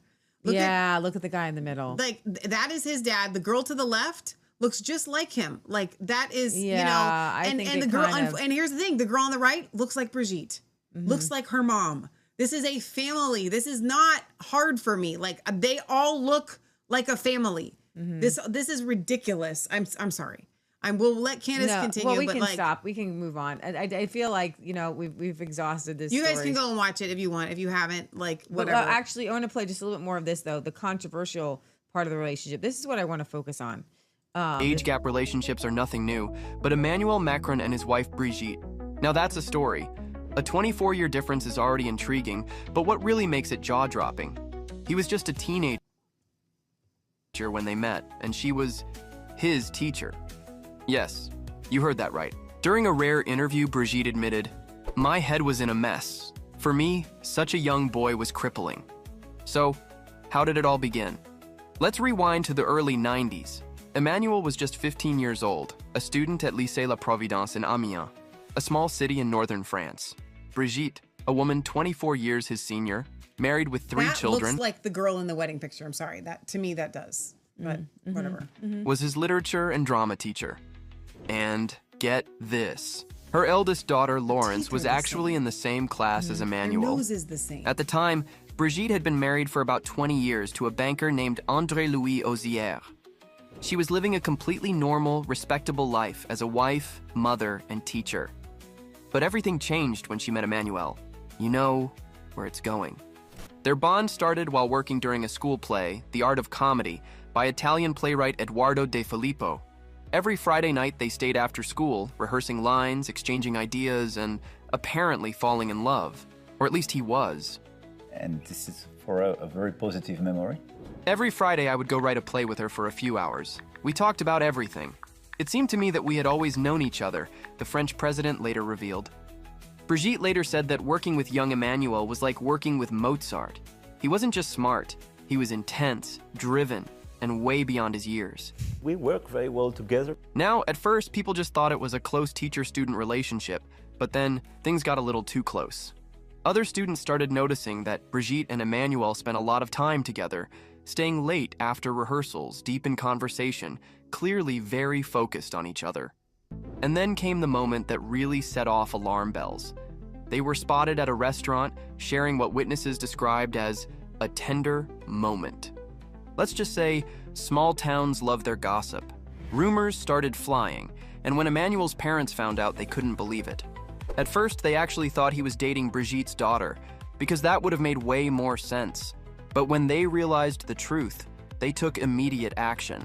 His mother, Françoise, admitted that when she first found out, she was completely shocked. I think everybody was emotional at this very moment. In a biography about Macron, his mother said, "We couldn't believe it. When Emmanuel met Brigitte, we couldn't just say, 'That's great.'" And honestly, can you blame her? Imagine your teenage son having long personal phone calls with someone much older, especially when that person is also his teacher. That's not exactly a situation most parents are prepared for. Their solution? Get him out of there. Fast. They sent him off to an elite boarding school in Paris, hoping that, with some distance, he'd move on, meet girls his own age, and forget all about his teacher. I think they made a huge mistake. Brigette, knowing how scandalous the situation had become, tried to distance herself as well. She believed Emmanuel would move on, meet someone his own age, and forget about her. But he didn't. Even from Paris, Emmanuel kept in touch. He called, he wrote letters, and he refused to let go. He even told Brigette, "No matter what you do, I will marry you." I mean, come on. Most teenage boys are just trying to get through their exams, and here's Emmanuel, making lifetime commitments. I always prefer having direct discussion. And Brigette? Despite everything, her husband, her kids, the social scandal, she couldn't ignore her feelings either. But she wasn't reckless. She knew her children would be affected, so she took her time. For 10 years, she stayed in contact with Emmanuel, but remained in her marriage, trying to shield her family from the inevitable fallout. But eventually, the marriage ended. By then, Brigitte's children were adults, and she finally felt free to be with Emmanuel. André-Louis Ozier, her ex-husband, took it hard. He left the family home in 1994, though their divorce wasn't finalized until 2006. A year later, in 2007, France's future president and his ex-drama teacher got married. She was 54, he was 29. And in an almost symbolic twist, they tied the knot in Le Touquet, the same seaside town where she had once married her first husband. What is your role for him? Well, I'm his wife. When asked about their age gap, Brigette told Elle France, "There are times in your life when you need to make vital choices, and for me, that was it.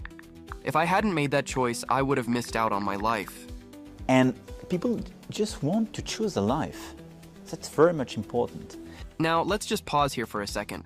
Imagine being her kids. One day, your mom is a regular school teacher, married to your dad, and the next, she's in a relationship with someone much younger, who, by the way, you went to school with. That's gotta be rough.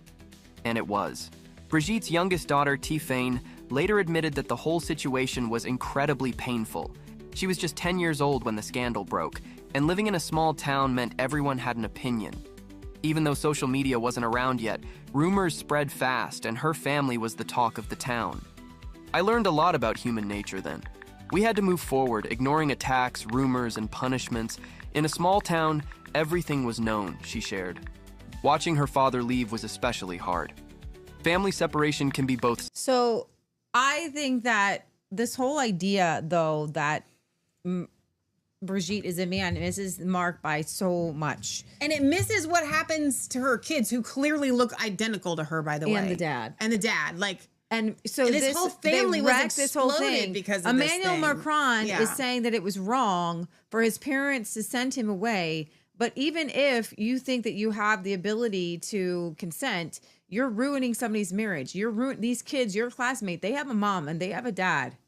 And you just destroyed their marriage. This lady destroyed this marriage. And that is where the state of France is at right now, an utter place of immoral. It's a gross place. Yeah. So Sherry says, I wonder if she is ill because she looks very thin and it appears she is wearing a wig. She's been wearing that wig for a while. So I agree. Either that or it's just age. I don't know. So what it came to me was immoral rectitude. And I was like, am I using that word correctly? The word rectitude means the quality or state of being straight, moral integrity, righteousness, the quality of being in correct judgment. And the word that came to me was that it is in a state of immoral rectitude. That was like a prophetic word that God was speaking to me. France is in the state of immoral rectitude. It is not in a proper state of correct judgment. That's good, Leah. So would you like to share with the class your epiphany that you had while we were live streaming? Leah has it all figured out. It's not that Brigette Macron is a man. We know who she is. She's been around. Since our childhood. Yeah, no, I know who she is. Actually, it's much more likely is. that this is who Brigette is, because Macron grew up and actually first fell in love with E.T. Absolutely. This so we're gonna. is we are convinced, and Leah that was looking she is this an up. alien. She is an alien, And she is the character also known as E.T., and who also is a wonderful actor. And so we don't really know E.T.'s. she looks like E.T. Yeah. If you guys have never seen the scene in E.T. where he puts on the wig, Yeah, right down this one right here. it's hilarious. And in the wig that she is wearing, Brigitte looks like E.T. in the blonde wig.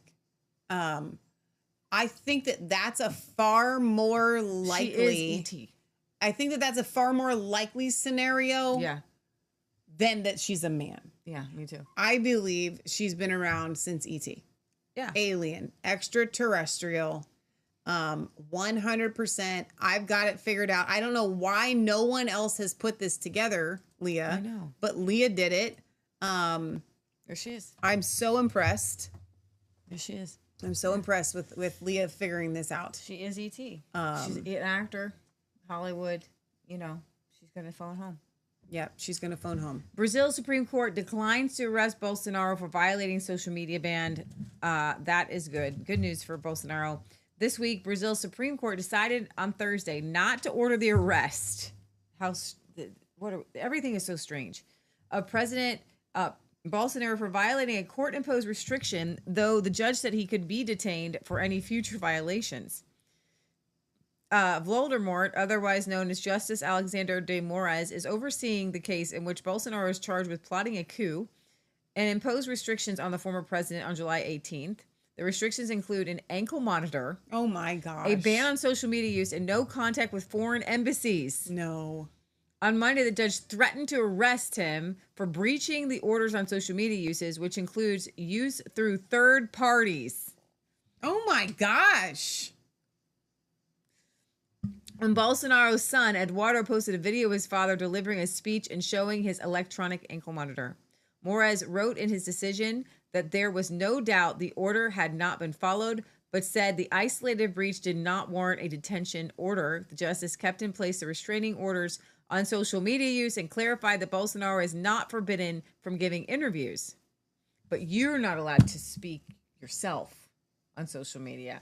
But you can go through, because that has to go through, like, the state. Bolsonaro, 70, told reporters on Thursday outside the Liberal Party headquarters in Brasilia that his lawyers were reviewing the decision and would advise him on Friday on what he is allowed to say under the ruling. Donald Trump has announced the trial as being politically driven. And on a July 7th post on Truth Social, Trump said, Brazil is doing a terrible thing on their treatment of former President Jair Bolsonaro. I'll be watching the witch hunt of Bolsonaro, his family, and thousands of his supporters very closely. 2 days later, the U.S. president threatened Brazil with 50% import tariffs, citing non-tariff trade barriers and Bolsonaro's treatment.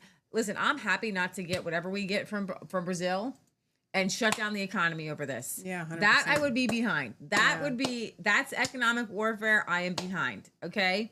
In a letter to Brazilian President Lula, posted on Truth Social on July 9th, Trump said that the trial had turned Brazil into an international disgrace, and it is urged to be halted immediately, due in part to Brazil's insidious attacks on free elections and fundamental free speech rights of Americans. On August 1st, we will charge Brazil a tariff of 50% on any and all Brazilian products sent into the United States. In response, Lula said Brazil was a sovereign nation and independent institutions and will not accept any form of tutelage.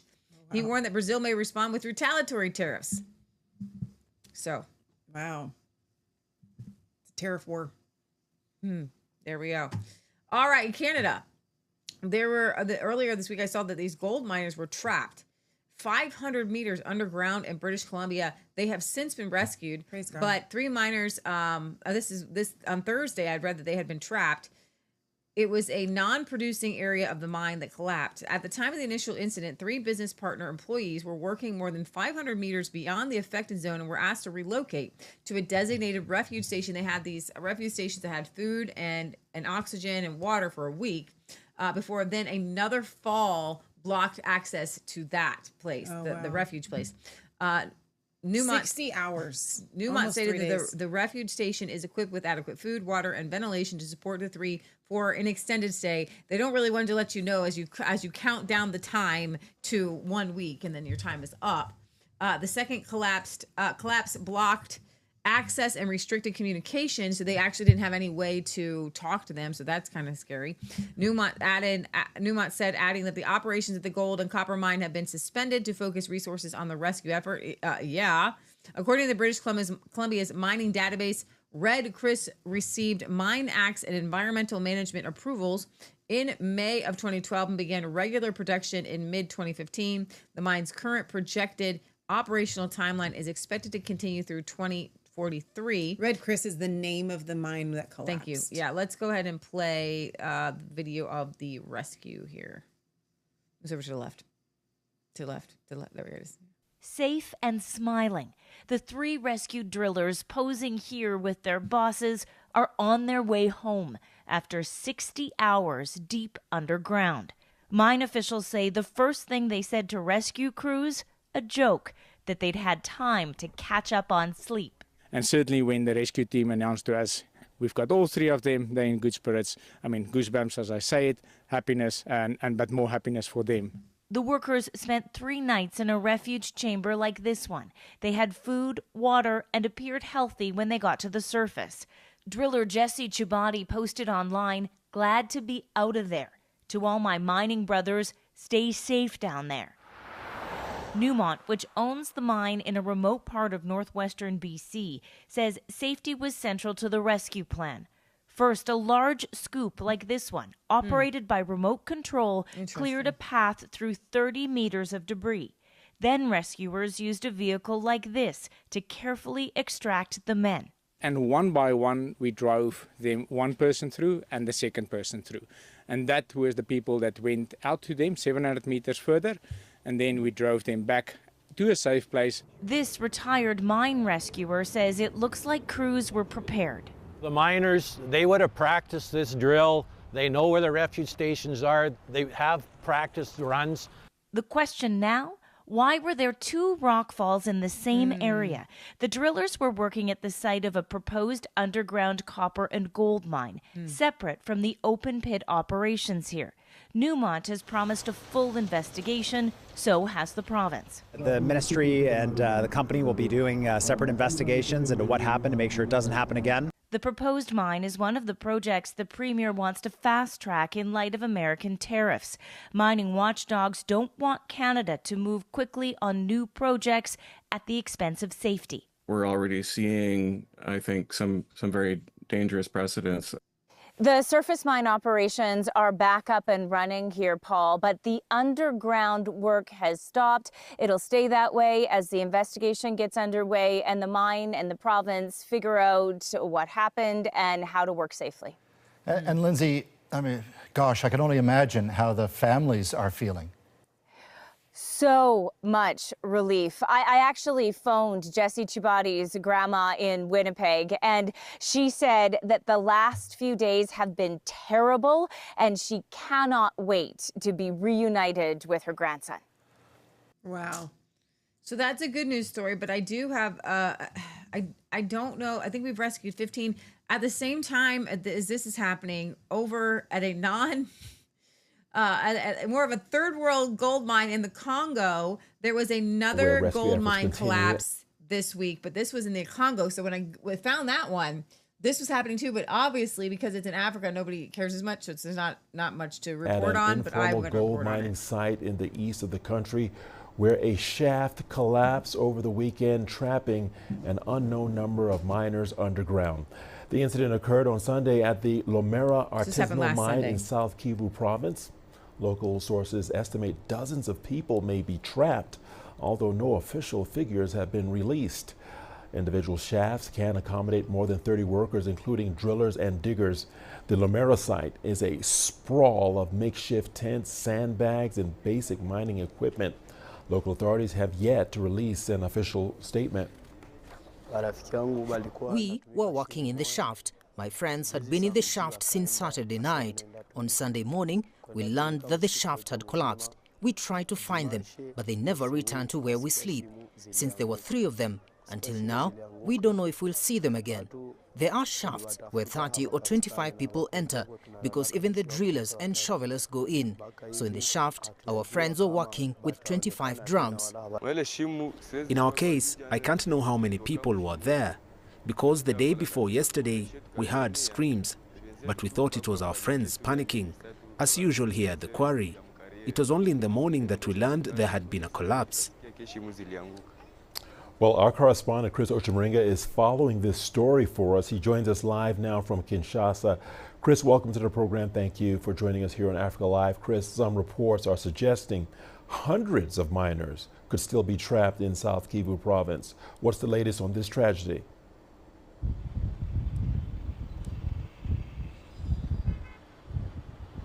Well, Richard, there are conflicting reports about the number of people who are trapped in this mine shaft in South Kivu province. Some people are saying 500 people, others are talking of 30, and they're quoting local sources, survivors. We've heard from a civil society official in that area who said that there are very many people. And that area, Lomera, is a village, a lakeside village in South Kivu province that is under the control of the M23 rebels. And one of the rebel leaders has refuted the number of 500. He said it's not accurate. And we have heard that he has called for a meeting with all the miners in that area, and they're trying to come up with safe ways of mining gold. Now, that village was not very well known about 2 years ago, but last December there was gold that was discovered there, and thousands of people rushed to the area to try and make a fortune. And there was a very poor infrastructure in that small village, lack of housing facilities, toilets, and it brought about another problem, a cholera outbreak.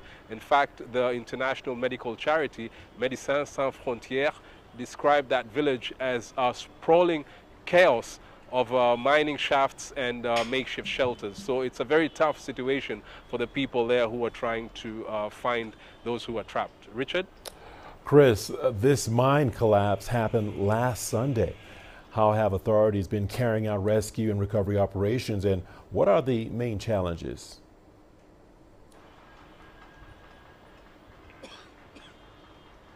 So what we have heard is that volunteers have gathered together, friends and relatives of those people who are trapped are the ones who are trying to dig and get to them and save them. But they do not have enough equipment. We have been hearing reports about some people using their bare hands to, pull out the sand and the rocks in that area. That area is very rocky, so it's been very difficult for them to reach to those people who are trapped inside that mine shaft. And so that has been the major challenge for many of them, the lack of equipment. Richard, when the M23 rebels captured Bukavu in February this year, a lot of the heavy-duty machines like excavators that were stationed in Bukavu city were either looted or damaged.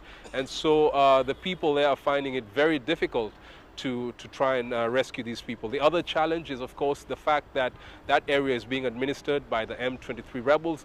The rebels have been formed the administrative structures, but they're primarily focused on providing security in that area, making sure the city is clean, and also collecting taxes from the people. These kind of disasters are new to them, and so it's likely to take some time before they respond to it. So people there are really struggling on their own to try and rescue the people who have been trapped. So I'm really struggling. I've been struggling to find answers to see if these people have been rescued. Michelle, if you go to my Twitter, I posted a couple more videos. This is a really sad situation because obviously it's a third world country. A bunch of people moved there. They're living in horrible conditions. From what I understand, they even had a cholera outbreak because so many people came when there was a gold rush and they don't have fresh water. So it's just a horrible conditions in this area to begin with. That's just really sad. And BBC and everybody had an article several days ago, but nothing recently. Gold miners in eastern Congo were feared dead after a landslide trapped an unknown number of people underground. An official with the armed group that controls the area said that 12 people have been rescued from 14 shafts being searched. Okay. Thousands of miners have been digging in Lomera, an informal gold mine, in recent months. There's nothing here because the layers of the clay building up on each other, the shaft collapsed. Miners expressed concern for their trapped colleagues. Marafiki wangu walikuwa My natumika friends were shimo working in the moja. same shaft. Juzi samedi 2 wakaenda. days ago, they said that they were going to work, working all night long.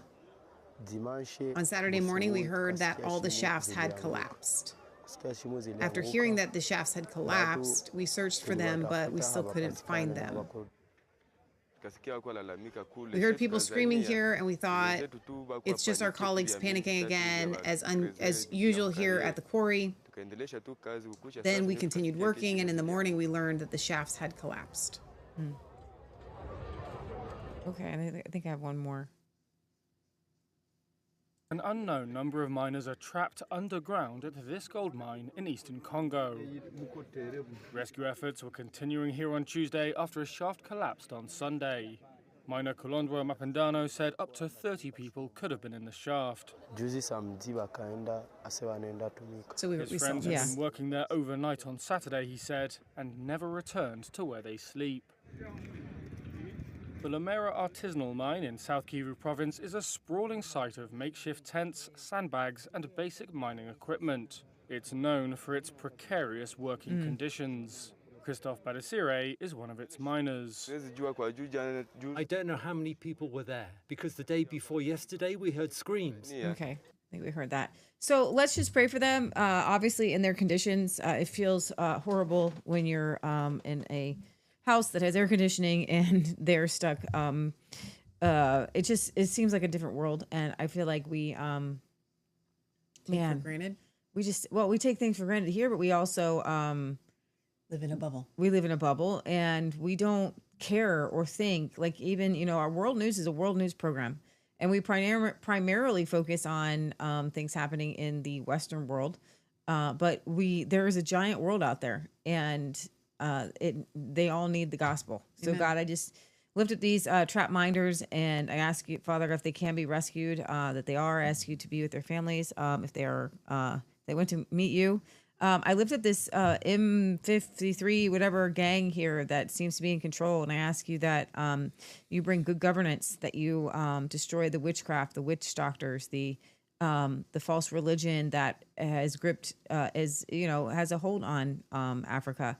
And I just pray, Father God, that you bring these men and women to a place of understanding in you. They do not need China. They don't need India. They don't need Russia. They don't need any Western civilization to come in and save them. They just need you. They need you to fill their minds with wisdom. And I ask you, Father God, to give these African wisdom on how to provide for themselves, how to take care of themselves, how to use the land, how to grow things. And I ask you, Father God, that the exploitation of Africa will cease, and that Africa for Africans will they'll have a symbiotic relationship between the land and your natural resources, and that all these other countries that come in and desperately want to use all these different African nations for their own uses will cease to exist in Jesus' name. Amen. Amen. I'm going to read a couple of comments over on Rumble.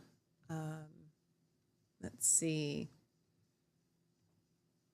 I wonder if any of them thought about God during that time. I bet they all did, said Warrior Edge of Time. Yeah. Well said. There was the question of, and I missed it, but somebody was asking if those, in the British Columbia, whether those pods were like standard now. I don't know. That's a good question. Yeah, so I thought that was very interesting. Let's see. MGT says, you park an aircraft carrier off of their coast, it tends to induce good behavior. Wicked Psych says, sorry to be cynical, but were any of them invested in those rescue? Oh, that's what I was getting. Thank you. That's the comment I wanted. Those rescue chambers, or are those chambers already commonplace? Chris says, miners are very courageous because they risk being buried alive every day that they work. Probably, very well said. Probably so true. Warrior Edge Times says, probably most diggers were children. This goes back to the Dominican Republic.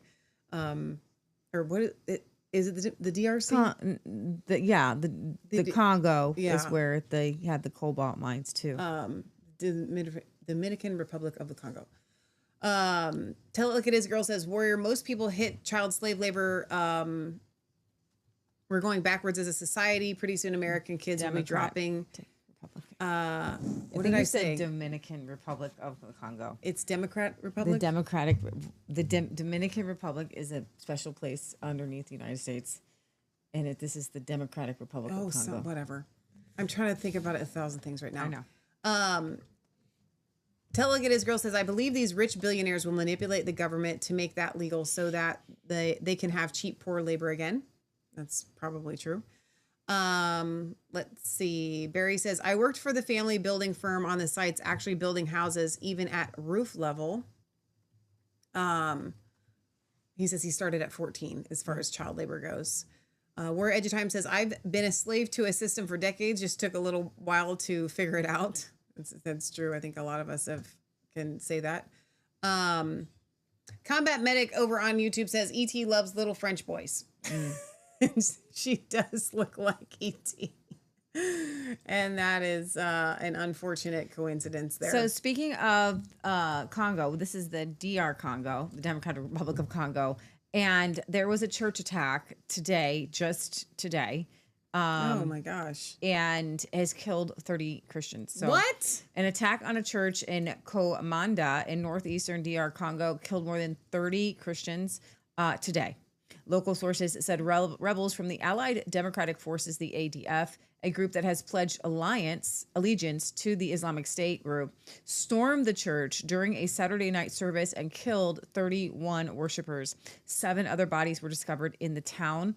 At least 35 people were killed Sunday in the attack by the Allied Democratic Forces rebels in the northeastern DR Congo, ending a months-long period of regional calm.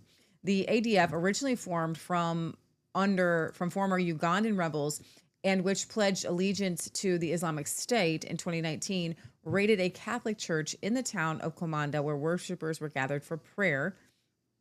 Last night around 9 p.m., we heard gunfire near the parish church. So far, we have seen 35 bodies. We have at least 31 dead members of the Eucharist Crusade movement, with 6 seriously injured. Some young people were kidnapped. We have no news of them. Likewise, attributing the attack to the ADF rebels was the local NGO Convention for the Respect for Human Rights, gave the provisional death toll at 38. Lieutenant Jules Ngongo, a army spokesperson in the Ituri, did not comment on the toll but confirmed the attack. The bloodshed comes after months of calm in the region of Ituri, bordering Uganda. The last major attack by the ADF was February, leaving 23 dead in the Mombasa territory. The town of Kombanda in Irumu territory is a commercial hub linking the 3 provinces, Tisopo, North Kivu, and Maniema. The ADF, originally Ugandan rebels who are predominantly Muslim, has killed thousands of civilians and ramped up looting and killing in the northeastern DRC, despite the deployment both of the Ugandan army alongside the Congolese army forces in the area. At the end of 2021, Kampala and Kinshasa launched a joint military operation against the ADF, dubbed Shuja, which has so far been unable to dislodge the group. So there are other reasons behind the killing of these Christians, but this is definitely a Christian, a Muslim, radical Islam against Christian attack. So between 31 and 38 Christians have been killed, and this is a time for, relatively calm. Last time this happened was February and 23 people were killed, but that was so long ago. It's July.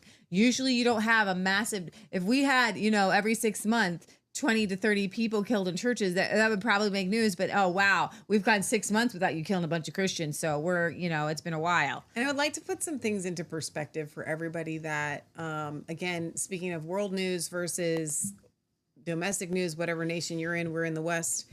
Here in the United States, when you're talking about the end times and wars and rumors of wars, unfortunately, modern end times theology, which is the theology that most Christians believe, the rapture, Armageddon, the whole 9 yards, which we do not ascribe to, but I think about the arrogance that it requires a westernized civilization view it's a prejudiced, essentially saying when wars and rumors of wars and chaos and bad Where things I'm at. and earthquakes and all of that, when they start to happen where I'm at, then Jesus is coming back. Right. But if it happens in like the Congo, that doesn't, those people, it's this superiority mindset white supremacy. It is with modern end times theory. These people just think like, oh, well, that just happens to them all the time. But when it starts to happen to the West, that's when we really know Jesus is coming back. It's all ridiculous. Stop it. I will say this though. So we watched the first episode of season 5 of The Chosen last night. And regardless of how you feel about the politics behind The Chosen, anytime the name of Jesus is proclaimed, I'm there. Right. And I disagree with, remember when we covered the story with the LGBT flag and people are human and whatever, like I find it ironic that you'll watch a movie, a regular worldly movie, and then whatever. But regardless, I have to say, I love the series. I do. And everybody that I know that watches it loves the series. They get a lot of things wrong. And I laugh and I'm like, that is not accurate. That is not how that would go down, but I like it. I still like it. I found something very interesting, and we'll talk about this on Wednesday maybe, that this season is called The Last Supper, and I know this isn't world news, but it's my news. And so they're going to take the whole season to go from Jesus coming in on the donkey and the Hosanna all the way up to the actual Last Supper, right, into Passover. And so they're starting in this first episode, and everybody's coming into town for Passover, and Jesus is looking at the temple, and he gets this premonition vision. And he starts speaking, the words that are actually straight out of the book of John, Jerusalem, Jerusalem, and, the time of your visitation has come. And I was so impressed with this. And so you Revelation Red Pill viewers will go, Leah and I did. I had to stop Leah because she was reading Lauren Southern's book while I was watching The Chosen, but still. So I was like, Leah, stop, look. And what Jesus gets in this premonition is a vision that they accurately depict of the destruction of the temple in 70 AD. And so, it was very well done, what short little segment that it was. And so Leah was like, I'm wondering if the chosen people are post-millennial. I don't know, but I love that they accurately because that's what Jesus was talking about. He was talking about the destruction of the temple in 40 years, in AD 70, and they depicted that in this premonition. And I just thought that was really interesting. It was really good. Yeah, it was really good. Play a clip of that. All right. So in the UK, Nigel Farage, Reform UK leader, has warned that unless change is instituted rapidly, like right now, Britain will soon succumb to complete societal collapse. Michelle, let's play this clip here. I don't have And you that. don't have it up. Actually, you don't have it up because I forgot to bring it up. That's right. I can grab it. Let me get it 1 second. Farage maintains that the ECHR, the European Court of Human Rights, undermines the country's ability to deport foreign criminals, terrorists, and illegal migrants, thereby weakening criminal deterrence. He contends that exiting the system would remove the legal barriers imposed by foreign judges and allow the UK to swiftly remove dangerous individuals, free up the prison space, reduce taxpayer burdens, and send a very strong message that crime by non-citizens will result in certain expulsion. Why not? I got it. One of the things I think that has sort of really led to deterioration of trust in politics are successive Home Secretaries telling us crime is falling. You hear it every year. Crime is falling. So please don't worry your poor little heads. Well, that's because the crime survey for England and Wales is based on completely false data. If you look at police recorded crime, which is what we've done for our research all through this, you can see that actually there are some significant rises in crimes of all kinds, particularly crimes against the person. We're actually facing, in many parts of our country, nothing short of societal collapse. And people are scared to go out of the shops, scared to let their kids out. That is a society that is degrading, and it's happening very, very rapidly. I'm astonished that there has been so little debate in Westminster amongst our political classes on this issue, because I'm sure they must, in their MPs' inboxes, get members of the public telling them just how grim things really are. Sarah mentioned the word respect. Respect for those in uniform has declined massively. The criminals don't particularly respect the police and can act in many cases with total impunity. Just as worrying, if not more so, is huge numbers of law-abiding, tax-paying Britons have also lost respect for the police, but in a different way. The idea, the concept that we're living in a system of two-tier policing and two-tier justice under two-tier care has really taken hold. Let's see here.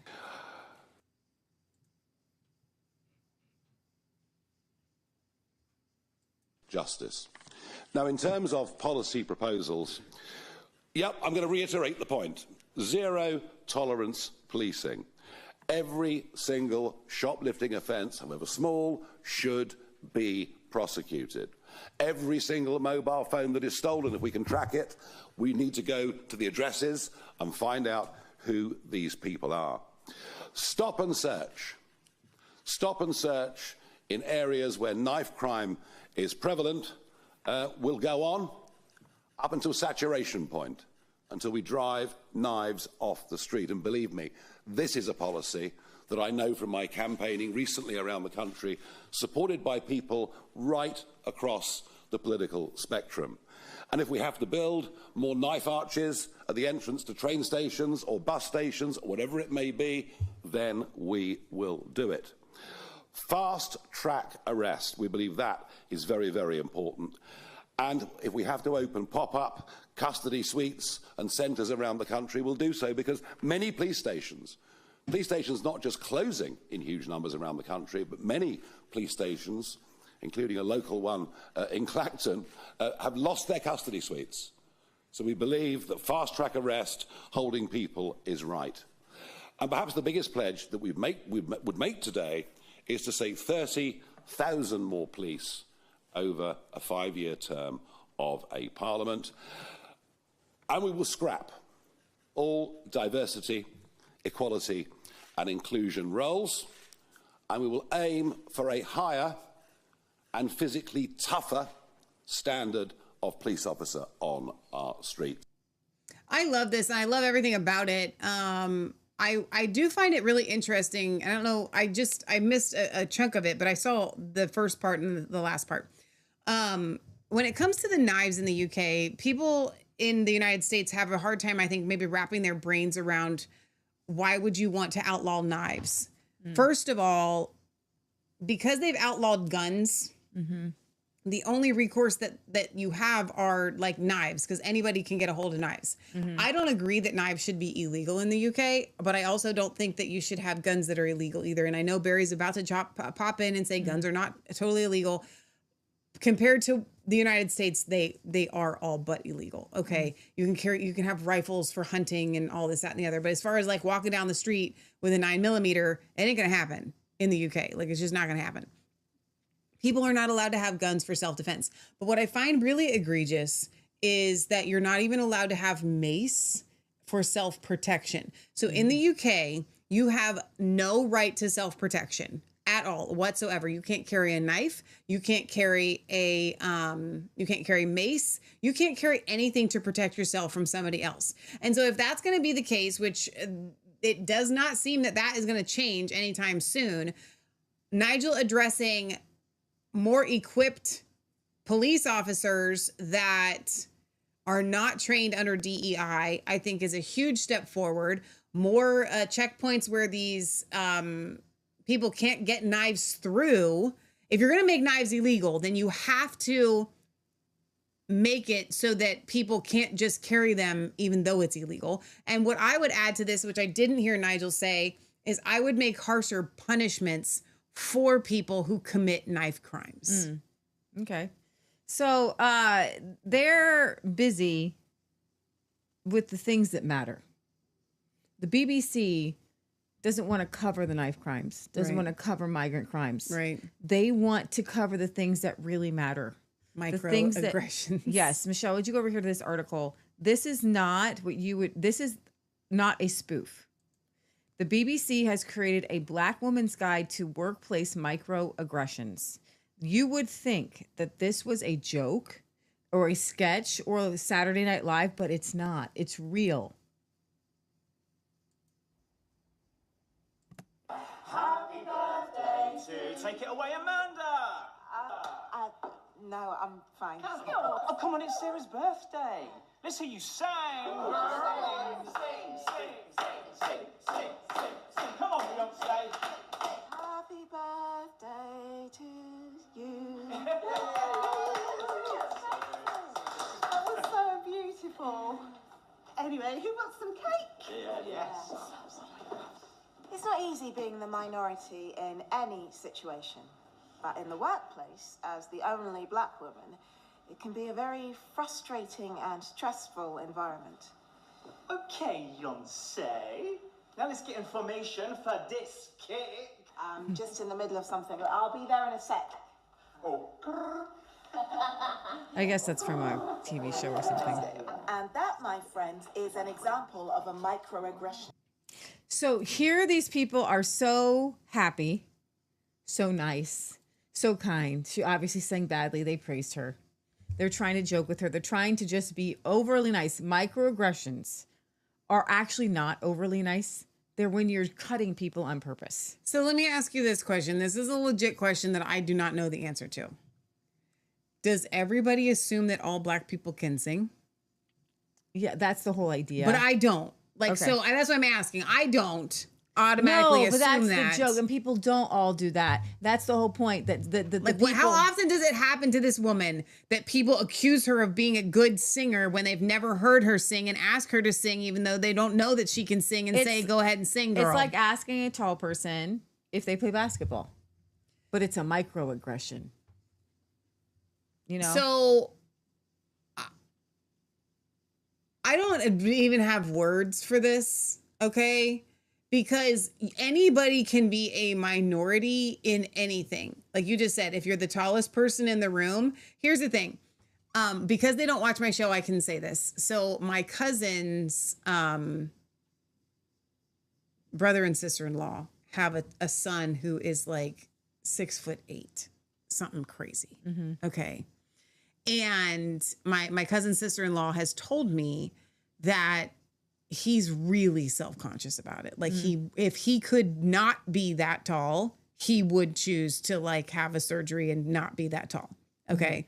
Because people point him out all the time, because people do to him all of those things. Okay. And on the one hand, I get it.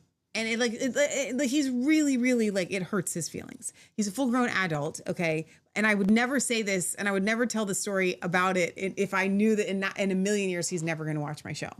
I don't even know him that well. But I kind of like, I'm trying to take this comparison. He legit is hurt because he has something that he considers, which is, most of us are like, it's the coolest thing ever. And that's what I have said to her. I'm like, dude, that's so sad because he has this like super cool thing that most of us are just like, wow, that's amazing. Right?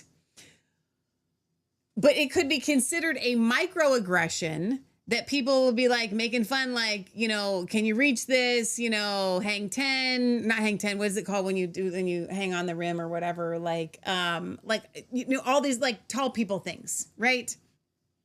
So I think it's absurd to take something that sets you apart, not a minority, just something that sets you apart and that people may not handle in a way that they can be sensitive to the fact that you might be sensitive to it. Okay. Because like we'll go places and like Leah does this and my mom does this. And because I am sensitive to these types of things, I'm always like, please don't do that. And they'll call out, they're like, oh, wow, look how tall you are. That's so cool. You know, whatever. And I'm sitting here going like, I don't like when people have called out the fact, you know, whatever. I get it. But it's called life. It's called living, and it's called rolling with it. This is ridiculous. Those people, you even depicted them as being nice and trying to be kind Real and caring. microaggressions are when you cut people down. Right. No, if that was depicted the way that you had intended it to be, it would have been like, why don't you sing? You can sing, right? Right. You're black. Yeah. You know? And then when she does, be like, okay, Beyonce, good job. So that would be a microaggression. Yeah. Not people just trying to be nice. It's ridiculous. As a black woman, this is from Dr. P, Unsafe with Me on Twitter. As a black woman approaching retirement, I have never experienced anything like this in the workplace.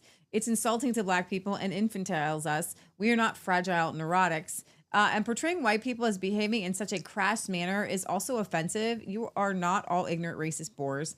Is the BBC operating in an alternative universe like the rest of us? She says, the rest of us. When I was a secretary temp, I did have an older white man in the middle of a meeting talk about the N-word in the woodpile. He immediately realized what he said and apologized profusely. This was in the mid-'80s. He probably would be sacked now, but a simple apology, which I didn't actually ask for, was sufficient to resolve the matter. If this were now, I could do a video. I would start crying and declare that I felt unsafe and be escorted out of the building shaking with trauma and claim damages, and I could have gotten a ton of money. Oh, my God. So that was fun. That was funny. Let me read some comments. That was, I don't even have words for that. Something. All right. Something. See, you can't even say that. You're taking words from black people. Barry says, Michelle, play the link above link and get a real idea of what Brits call the silent majority. Jim says, how tall is he? I'm 6'2", and I'm proud of it. That is awesome. 6'8" or 9. He might even be close to 7 feet I tall. think he's like close to 7. I don't know how tall he is, but he's crazy, ridiculous tall. The young man that we were talking about. All right, so I don't know what this is, Barry, so it better be decent. Go. Let's screen share here.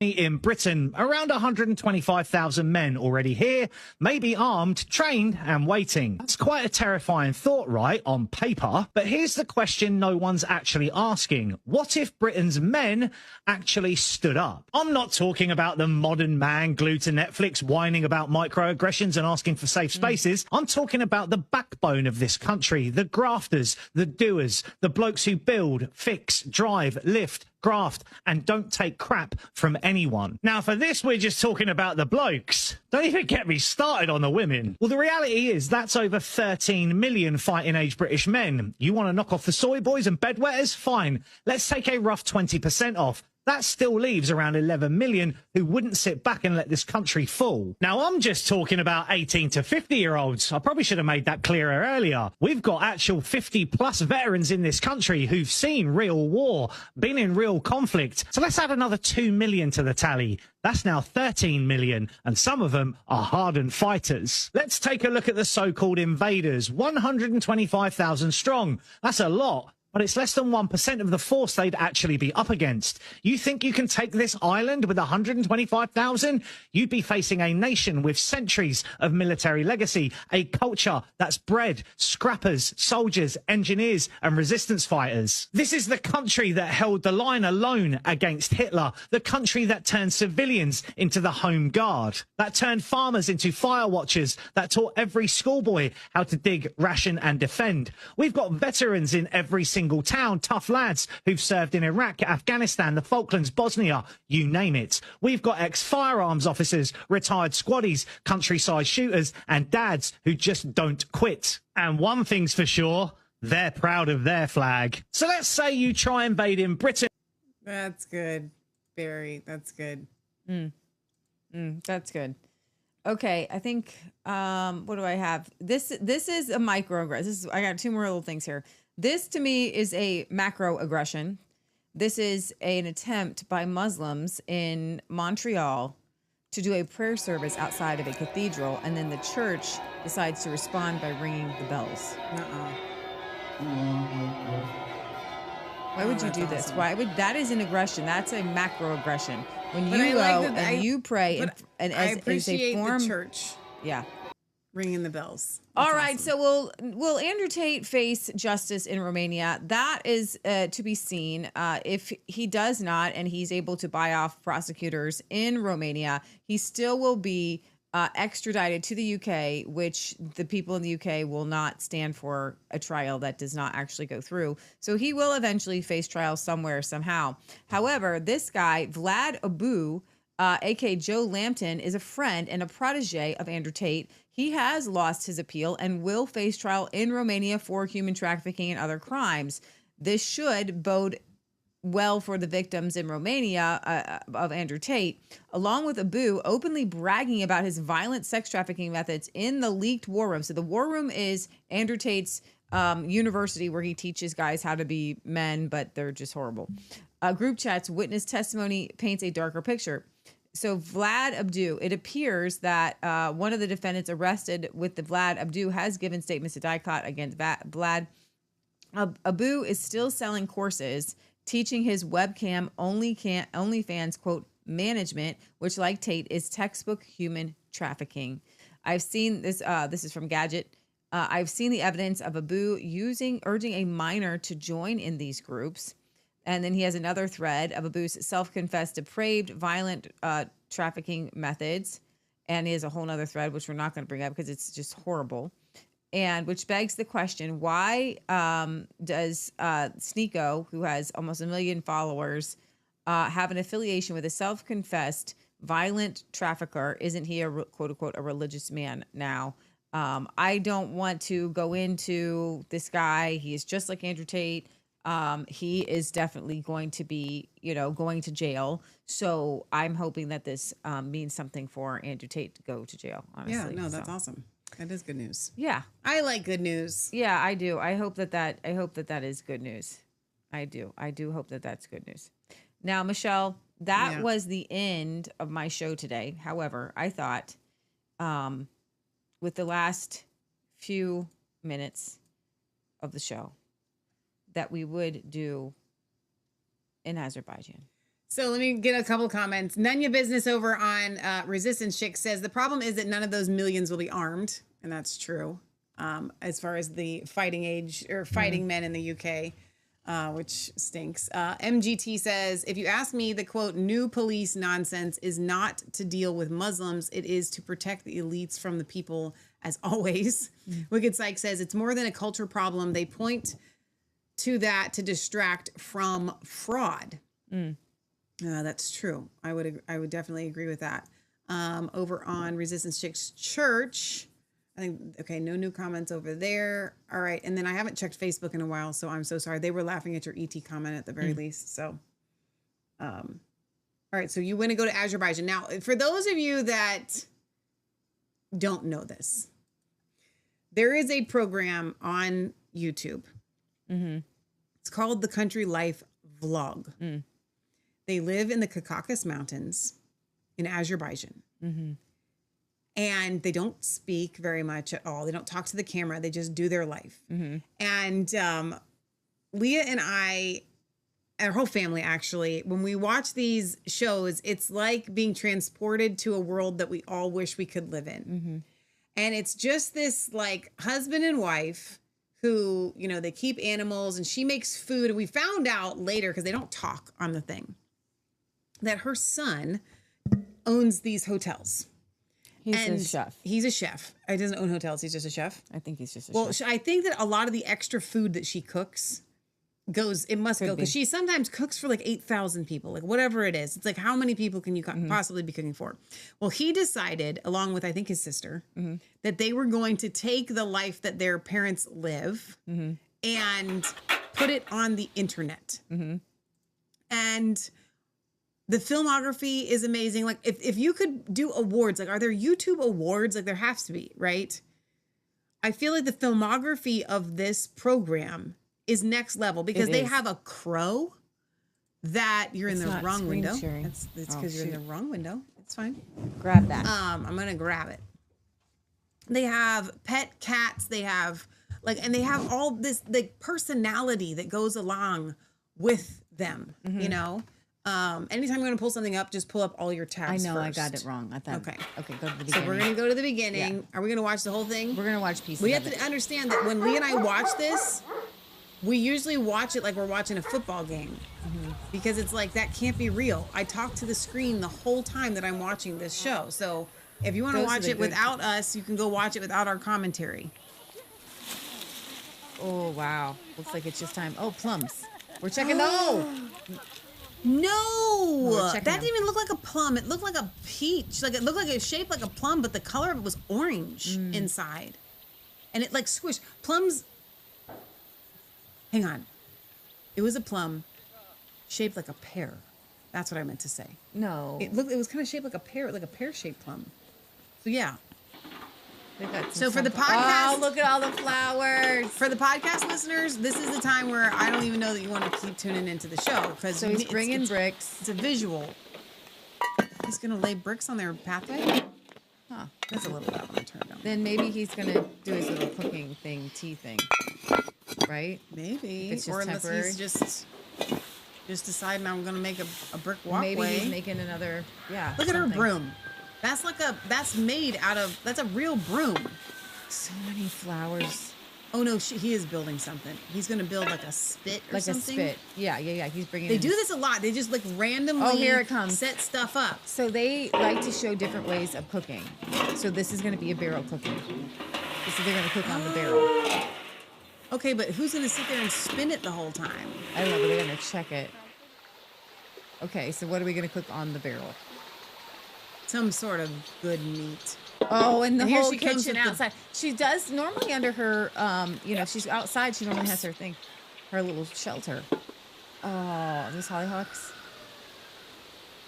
So beautiful. Look Here at the comes they have their flour. own mill, and it's like white flour, but it's wheat flour.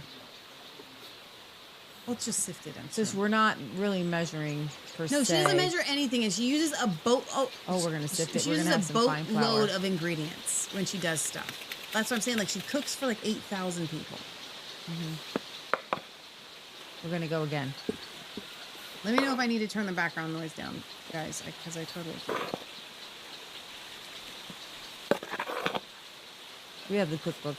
We do, but I will say this. So all of the like pockets that they make, like hot That's their pockets. vineyard. I'm not a fan of her dough. It looks really good on the screen. It's very elasticy. It looks Look like at it would they're be like delicious. espaliers. I just told you those it's the shape are no, of- those are pears. The other ones were different fruit. Well, she squished into it. That's Not what that I'm one. saying. That was a different fruit. It was purple. That's a pear. Those are the those. He's going to see if they're ready. He's going to see if they pop off. For those of you that don't know, you don't pick a pear and then eat it. You pick a pear and it has to sit to finish. And they're ready when they're easy to flip up. Our pear tree didn't set this year. It's pretty sad. We I usually know, get we always get a hundreds ton and of pears. hundreds. Yeah, it was a bad year for pears and fruit. This year. Anyway, the dough is more of like a pretzel dough. It's some of it. It's at least the one that I recipes. made. Yeah. She's got all kinds of recipes. Oh, here we go. We're gonna just toss in a bunch of salt. Look at all that butter. And that's like homemade butter. It comes in a giant bowl. It's like some... Can't. These are not big fruit trees. These are small. These are small, thin fruit trees. I wonder if it's a new vineyard here or a new orchard here. So we're gonna do the. We'll do some eggs. We're gonna fast forward here through the eggs. She makes a lot of her doughs very, very similar. That's what I'm getting at. It's like a... I don't know how to describe it. He's got his pony. He's got his horse. This is awesome. So what is this? Those are pears. Those are different fruit than what we just saw. So I don't know what these are. These might be apples. No, those are what I thought were plums. They look like plums, like some sort of plum. Yeah. Like a weird peach. Look at that cart, like made out of like anything makeshift. And they make it. What I love about the filmography of this is that they take something that's so makeshift. And Look at the horse. Like, I'll stop here and eat. Thanks. It's like romanticized, which I just think is super cool. This is so cool. So she's gonna like, and they cook over fire exclusively. That's that same dough that she always makes. You think so? That Okay. I'm not a fan of it, but it's not terrible. It was just, like I said, it wasn't. It was like a pretzel texture, like a soft pretzel texture. Okay. Oh, we're gonna pull some grass, just like when I feed my pigs. That's awesome. She's gonna let those sit and rise. I don't know if she put any yeast in it. We might have missed it. Nope, she's gonna let them sit and then she's gonna roll them flat. She likes to do always this. does Yeah. this rolling flat business. And her rolling pin is Super like thin. How does she Holy do that? cow. How? It's like paper. Totally like paper. Look at those orchards. Oh my goodness. Oh my goodness. Look at that fruit. Those are apple. Oh no, those are the same plumbing same things. fruit. Looks like And they don't plum. always tell you what So it we're is. gonna brush Now, with the real butter, that golden butter, real yellow like. So good for you. We're brushing She this whole rolled that thing thing with out butter. like the size of a. Oh my table. gosh!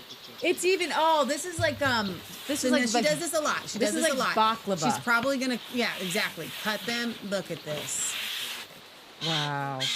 And there's the Petco. No, that's a different bird. Look, that's got blue on it. Oh, you're my. That's a new character. I haven't We seen. haven't seen that character. Oh, look at that butter. Look at the butter. Now wait, don't go because Okay. she's gonna cut it here in a second. We're I wanna buttering see again. What she does. Oh, we're She's gonna. doubling. Whoa. There's a lot So of this layers is gonna here. be a very, like croissant-y, like very flaky. Yeah. Very flaky. Maybe she's making noodles. No. Whatever it is. Oh, she's gonna It's make the sure same that they're the same size. size. Oh, now I'm gonna eye it. Nope. What is this? Okay. Oh, flattening it. Okay. Okay. Okay.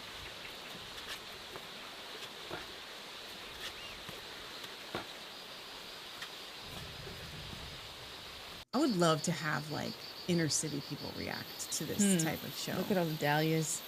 Honeybees. So she's actually making them into little pitas. We got cucumbers growing here. Is that what it is? Looks like we're gonna do cucumbers. Yep. Pickles. Pickles. Those are wow. Okay, now look at these. Look at these little things she's rolling out. So this is so much work because like Oh wow! And she even makes the making of it pretty. That's gonna feed a lot of people. Look at all the pickles. Well, it's not gonna be pickles yet, but they're pickling cucumbers. so she's making meat pies. Yeah. Oh, here comes the meat. Bring on the meat. Bring on the meat. It could be lamb or beef. We skipped that. It's one of them.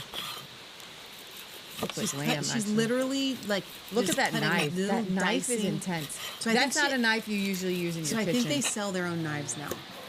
They've got their own brand of knives now, and it's she uses those on the show. And they're not your grandma's knives. I mean, these are like intense. You'd kill somebody with that. Oh, for sure. So she's she literally probably gonna makes her make own like hamburger. mince meat here. Oh, here come the onions. That's a lot of onions. You think she's gonna use all those onions? Well, do you see how many pie things she had? She needs Yeah, a but lot you of don't meat. need a lot to fill a pie. But But this is very interesting to me. See, it's getting hot. This is very interesting to me to cook a hand pie over a barrel.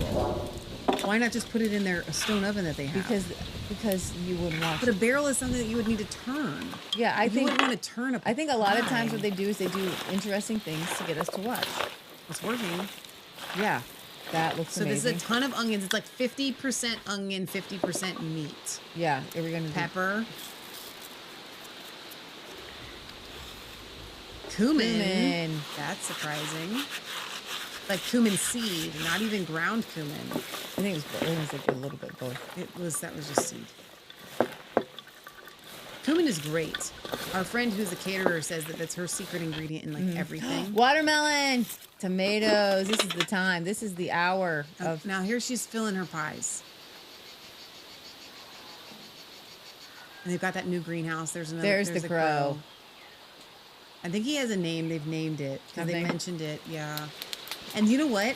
They have There we go. their family manages the comments and they comment back through translations a lot. Like Patriot Gallery comments a lot and they comment back.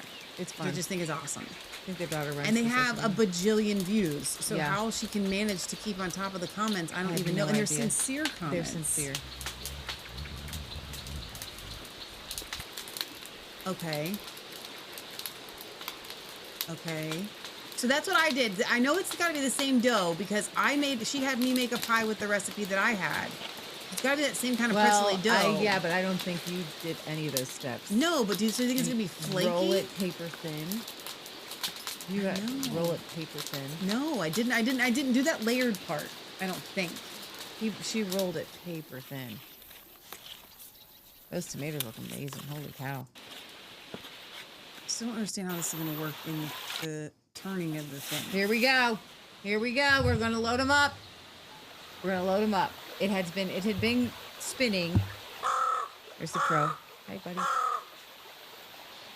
haven't seen the cat. Did we fast forward too much? We didn't see the cats. Usually they have their cats as central characters, and their dogs are usually playing and whatnot. Once they have those dogs. Oh, and we're gonna brush with eggs. She always does that.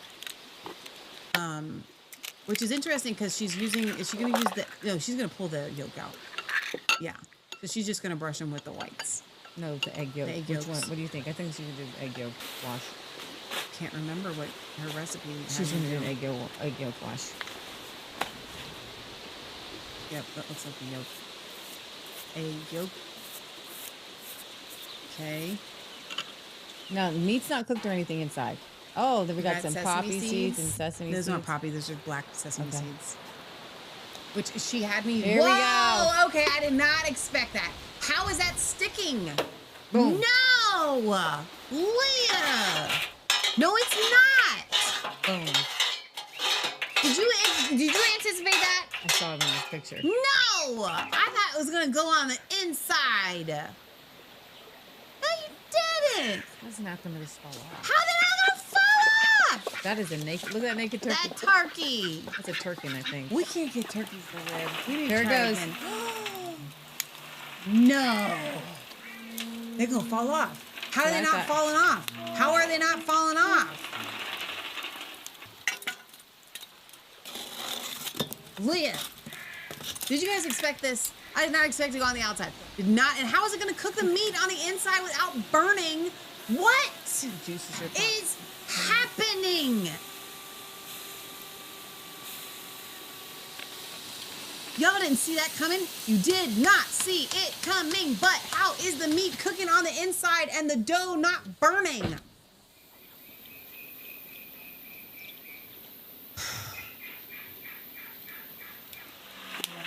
And how are they not falling off?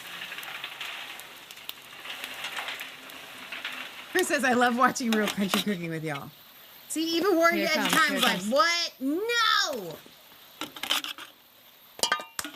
And how are they not burnt? How are they not burnt? I've never seen anything like this in all my born days. And if you guys say, and it is a croissant, because look how flaky it is. It's so flaky. Someone's looking at it. I would eat that right now. I'll eat it now in my mouth. I need to eat them now. I'm so confused. I'm just more confused about who she's cooking these for. It's so much food. Michelle, maybe you could do it better with a savory pie crust type of dough. That's what I'm thinking. That's what I'm thinking. But my savory pie crust dough ain't gonna hold it to a barrel upside down. So now they're doing the tea. So they have these, maybe you guys are familiar with them. They sell them at Jungle Gyms, which is our Trader Joe's, whatever. And you put coals in this metal cooker and it heats so that you can put a kettle on top and cook and have hot water. Now this is a little bit different. That's a different one. That's where the actual, so this is a different one where you put the hot coals down the middle and it cooks the water on the outside of it. No way. Yes. It's like an inverted ice cream maker. That like, okay. Interesting. There's a lot of work for, not a lot of work, but I mean, it's a very interesting way of Watch doing her put that hot water when it's, hang on, now we're putting it on top to stay warm. Tea is a very big deal to these people. Like he goes and gathers stuff from the woods to make a tea. Just like he'll go out just to do tea. Okay, so I need to know. Usually she has a side dish. So these are pretty hard because you can see how they're slipping. You know what I mean? I'm eager to see her open this up. So, and then at the end of every show, she presents her husband with this gigantic plate. This beautiful tea. Now, those are real pickles. So that he picked the cucumbers, but they're eating pickles. Now, he's just got himself some hot water. Look at that beautiful cup. Okay, let's see it. Open it up. Open it up. That's hard. It's hard. It's crunchy. It's crunchy. It's flaky. It's flaky. The meat is done, though. Very impressed. Oh, now, what? Sauce. She made a tomato sauce. She put it on there. So it's like a cheeseless pizza. That looks so good. I'm ready to eat it now. Oh my gosh. That was delicious looking. Yeah. That was super fun. So fun. All right. She is cooking for a restaurant, says 7 Ange. Yeah, I think so too. And like I said, her son either is a chef or has something to do with these hotels. Okay. And so I don't know exactly if every meal goes to the hotel or whatever, but it would make sense if it did, right? So I do want to play this, and I was going to download it and pull it up. Mark, I don't know if you're still here. I hope that you're okay with this, because I did ask him and he said I totally could. So Mark got our products in the mail in Florida. And he sent us this video, 2 of them. They're very short, but I'm going to play them. Mark has been with us. I had intended to download them and then just play them for you guys. But since I didn't get a chance to do that, I'm just going to play it here from my phone. He's been with us, I want to say, since 2017. For like a very long time. So he ordered from shop.resistancechicks.com, and I'm going to play this. I'm going to hold it back here so you can hear him. But he's just the coolest guy. See it. No, they'll see it. They'll be able to see it. I'm going to see if I can make it big. Wait, there we go. An unboxing video, but I couldn't wait, so I opened it at the mailroom. But anyway, I have to say this stuff is packed very, very well. Even the box was packed very well. And also, I got this. It's a card. And it's so nice I don't want to open it. Mark, I will you're open awesome. it. I'll open it off camera. Anyway, I already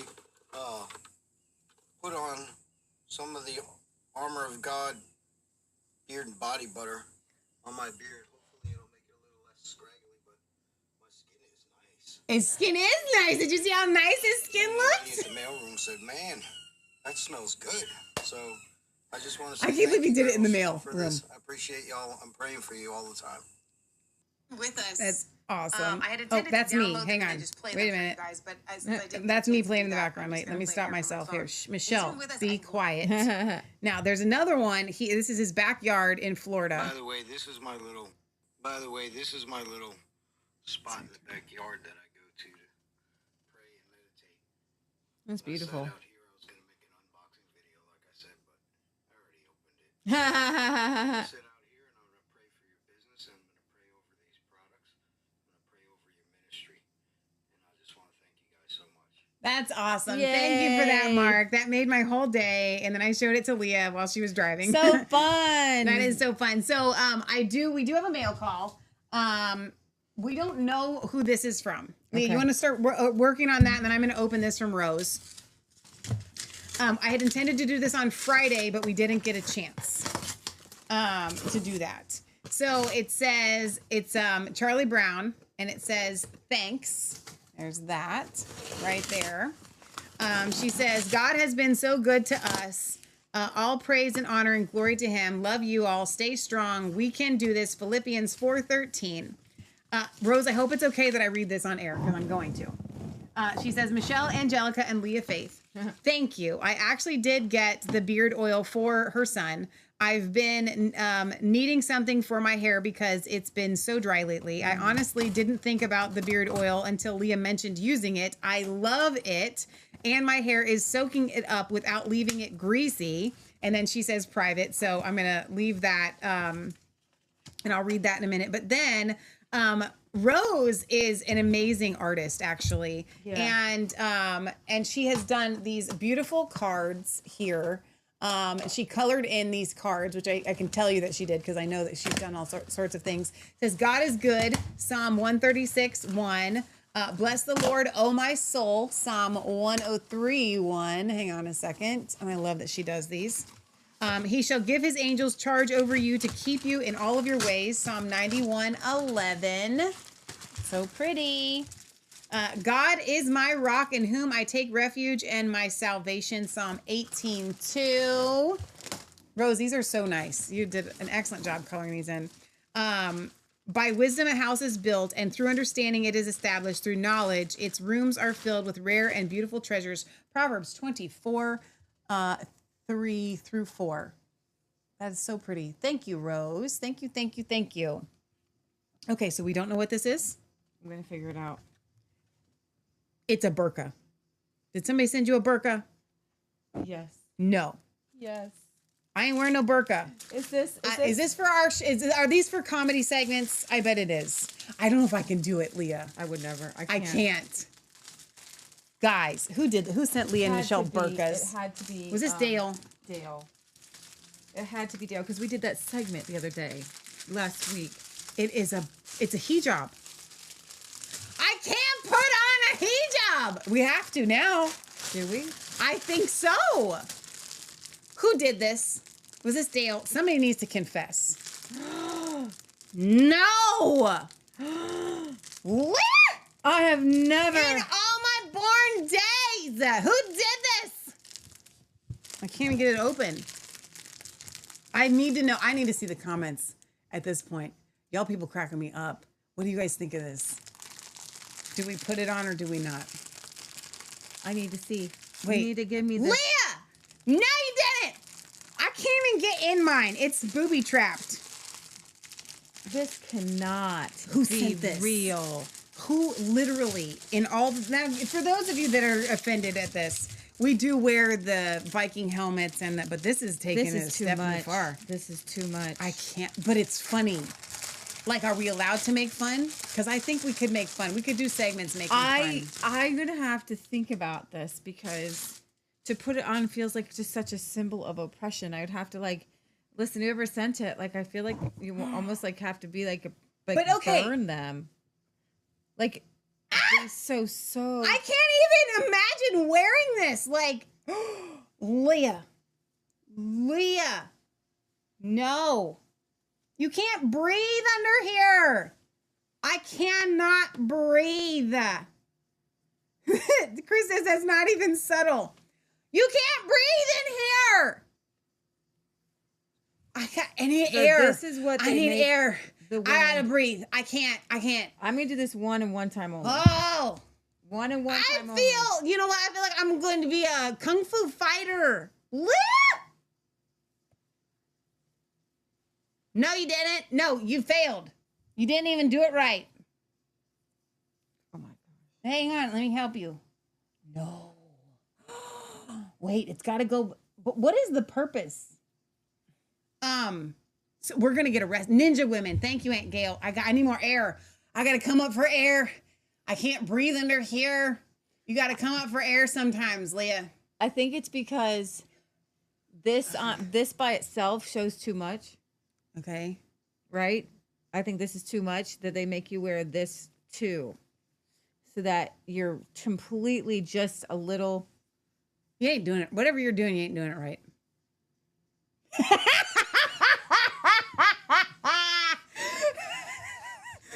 I don't know. That is, what do they call them in the UK, Barry? Mailbox, something or other? I just need to.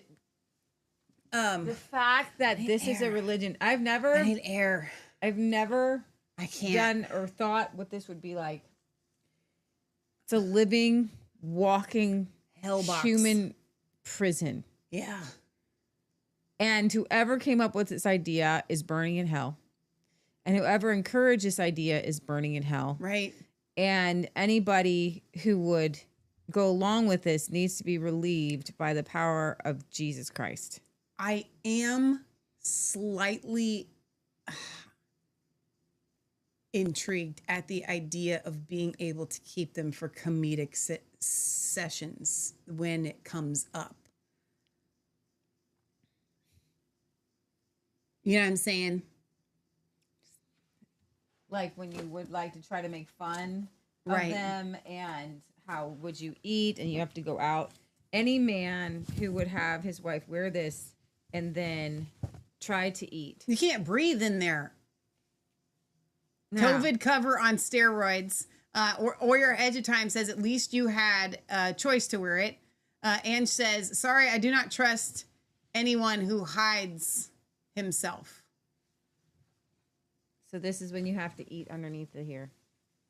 They eat underneath of it like that. Yeah. But I think I'm wearing it in the best possible way that you could wear one. It's kind of a cool, like, it feels like a ponytail. Like, I don't know. I guess I could, yeah. Now you look like one of those guys. Now I just kind of that wear the picnic tablecloth on their heads. Yeah. You know what I'm saying? This is the way that they should probably be worn. I'm not saying that like in this manner it wouldn't be helpful as like Maybe a kind of a little cool headdress. Yeah. for winter. But see, they do have to cover their heads. They do wear them like that, actually, don't they? They don't wear the burqas that way. They don't wear the. Hang on, what's the whole thing called? Niqab. Right, This is the niqab. No. But what's the? Is it a burqa? It's a burqa when they wear the Burqa. whole thing. Yeah. Right. I don't know. I can't. I wear. I just like air too much. Like Here's the problem. You know what's the problem? Islam is in the wrong hemisphere and in the wrong climate. Right. It The would- Flying Nun. Yeah. So, but here's the thing. Like in Sweden or Europe and like in the winter, right? I do look like this. Yeah. In the winter. So, okay, so I do. Here's the thing. Because it's cold. You know, you might want something like this to cover your nose in the winter. Yeah. But the problem People is that actually do sell those kind for winter. right. But the problem is that this is so indicative of you can't breathe. Like I can't. And somebody had said that. But they do. Some of them wear it. No, because then it goes over my eyes if I pull it. Now I look like I'm the one that's been kidnapped. Somebody said pull it down below. No, It doesn't fit. I can't. It doesn't work. I need air in life. God asks us. Well, there we go. Look at that. Now I look like a queen or something, don't I? That does look very Egyptian. I look like Esther. Yeah, Kind of. That could work. God called us to do something very important as human beings. You are the image of God. Breathing.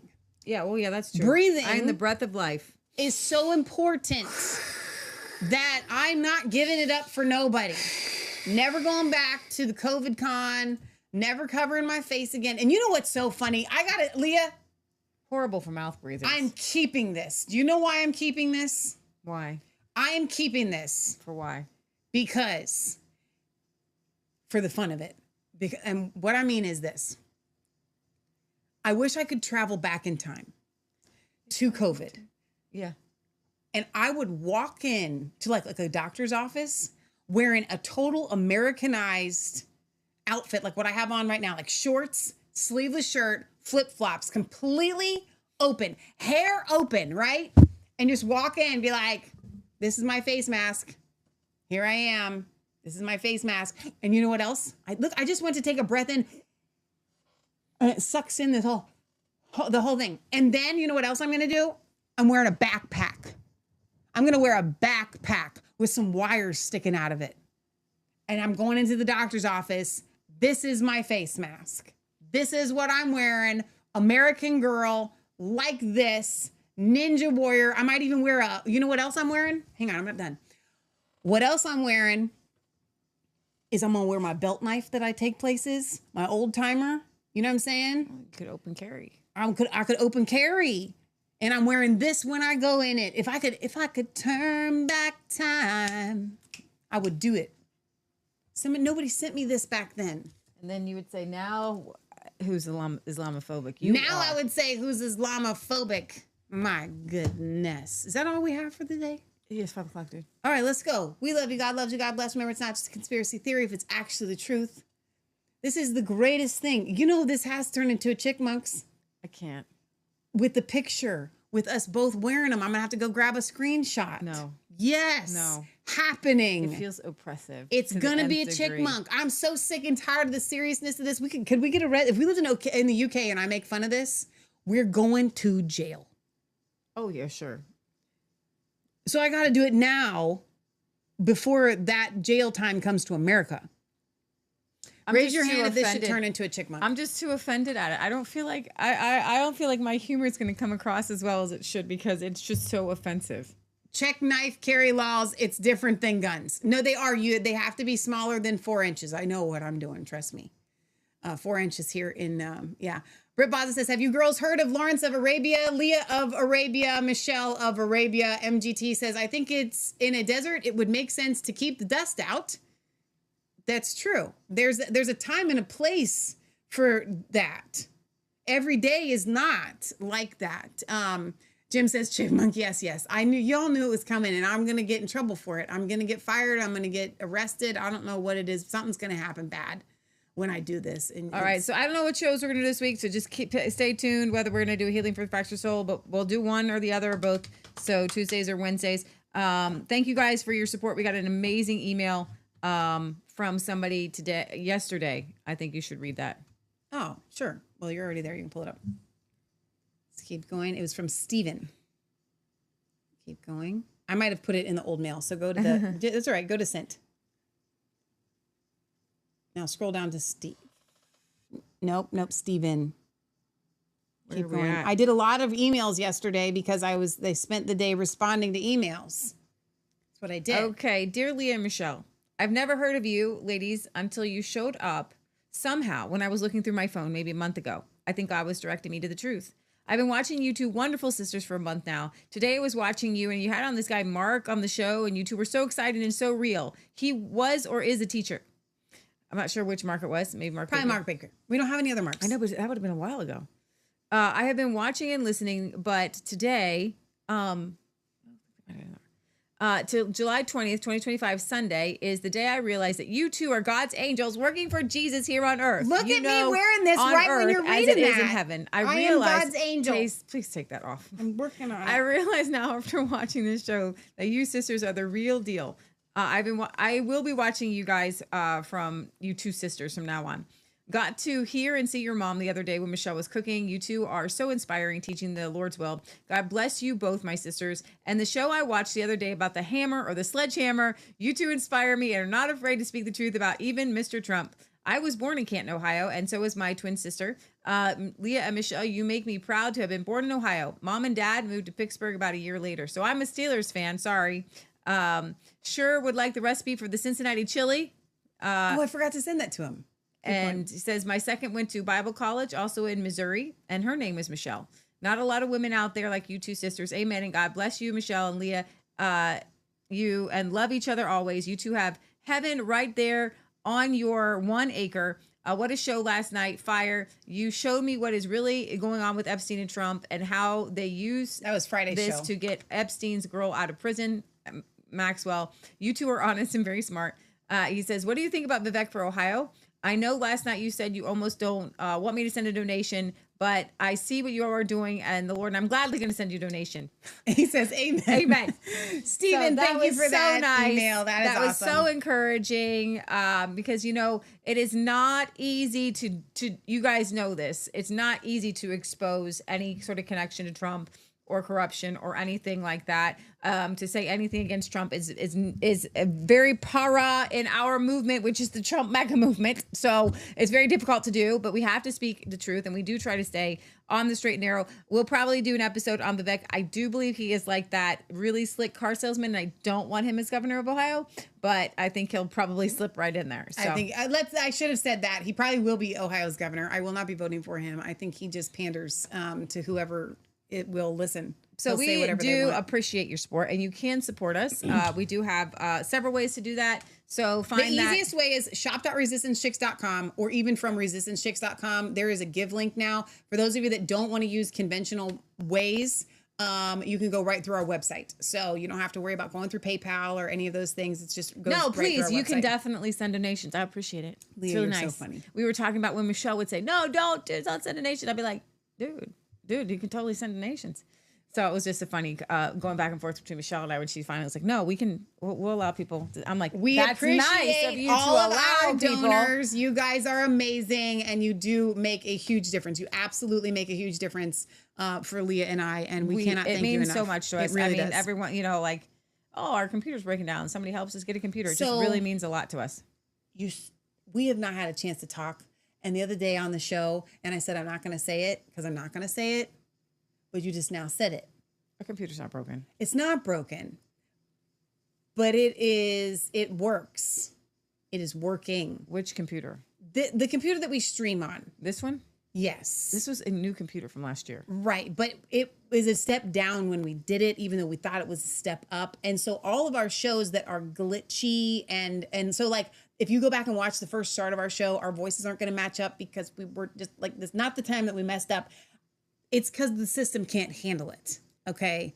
So at some point, Lord willing, after we get a new to us car, I would like to at some point replace As this long as the thing. stream is streaming. It's streaming. Okay, we are not gold miners in the Congo. Okay, so we're Nope. going to make things work We are around making here. it work around here. That's what I Yes. said. Duct so tape if and our twine. voices do not match and we freeze and we're glitchy, we are thankful that you are staying with us anyway. Yes. I appreciate every single one of you and your prayers. As a matter of fact, your prayers are worth more than donations because it's the devil in the system. It is. So pray I really against think it. it is because Pray every time against it. everything is working well. We're fine here. We're all fine here. We're not in any dire straits. We appreciate your prayers. See that glitch right there that did? I hate that it does that. I'm just a perfectionist, so But here's- forgive me. I know, and it's not helpful to be perfectionist because I you know know what? it's not. Because people actually It gives me appreciate the heart realness. palpitations. The They realness. do. We're as real as it gets. Because here's the thing: We just put burkas on have the show. the very best program. You That's could be it. Allie Best Stuckey and then stuck on yourself. You know. Yeah, we don't have that as a problem. You know, you could be one of those other people, But and we're they have not. the perfect studio and the perfect equipment, But but we they don't have do the that. right We're message. not that. We're not. But you know what we do have? Great graphics.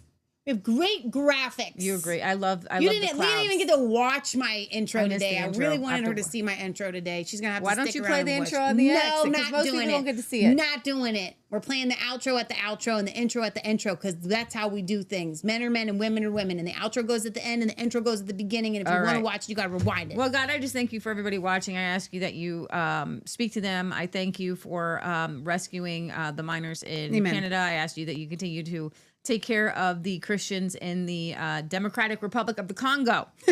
And continue to keep them safe, bless them, and surround them with your spirit. And get this nasty Islamic fundamentalism out of that country and raise up Christians who can begin to bring in the power and the love and the kingdom of God.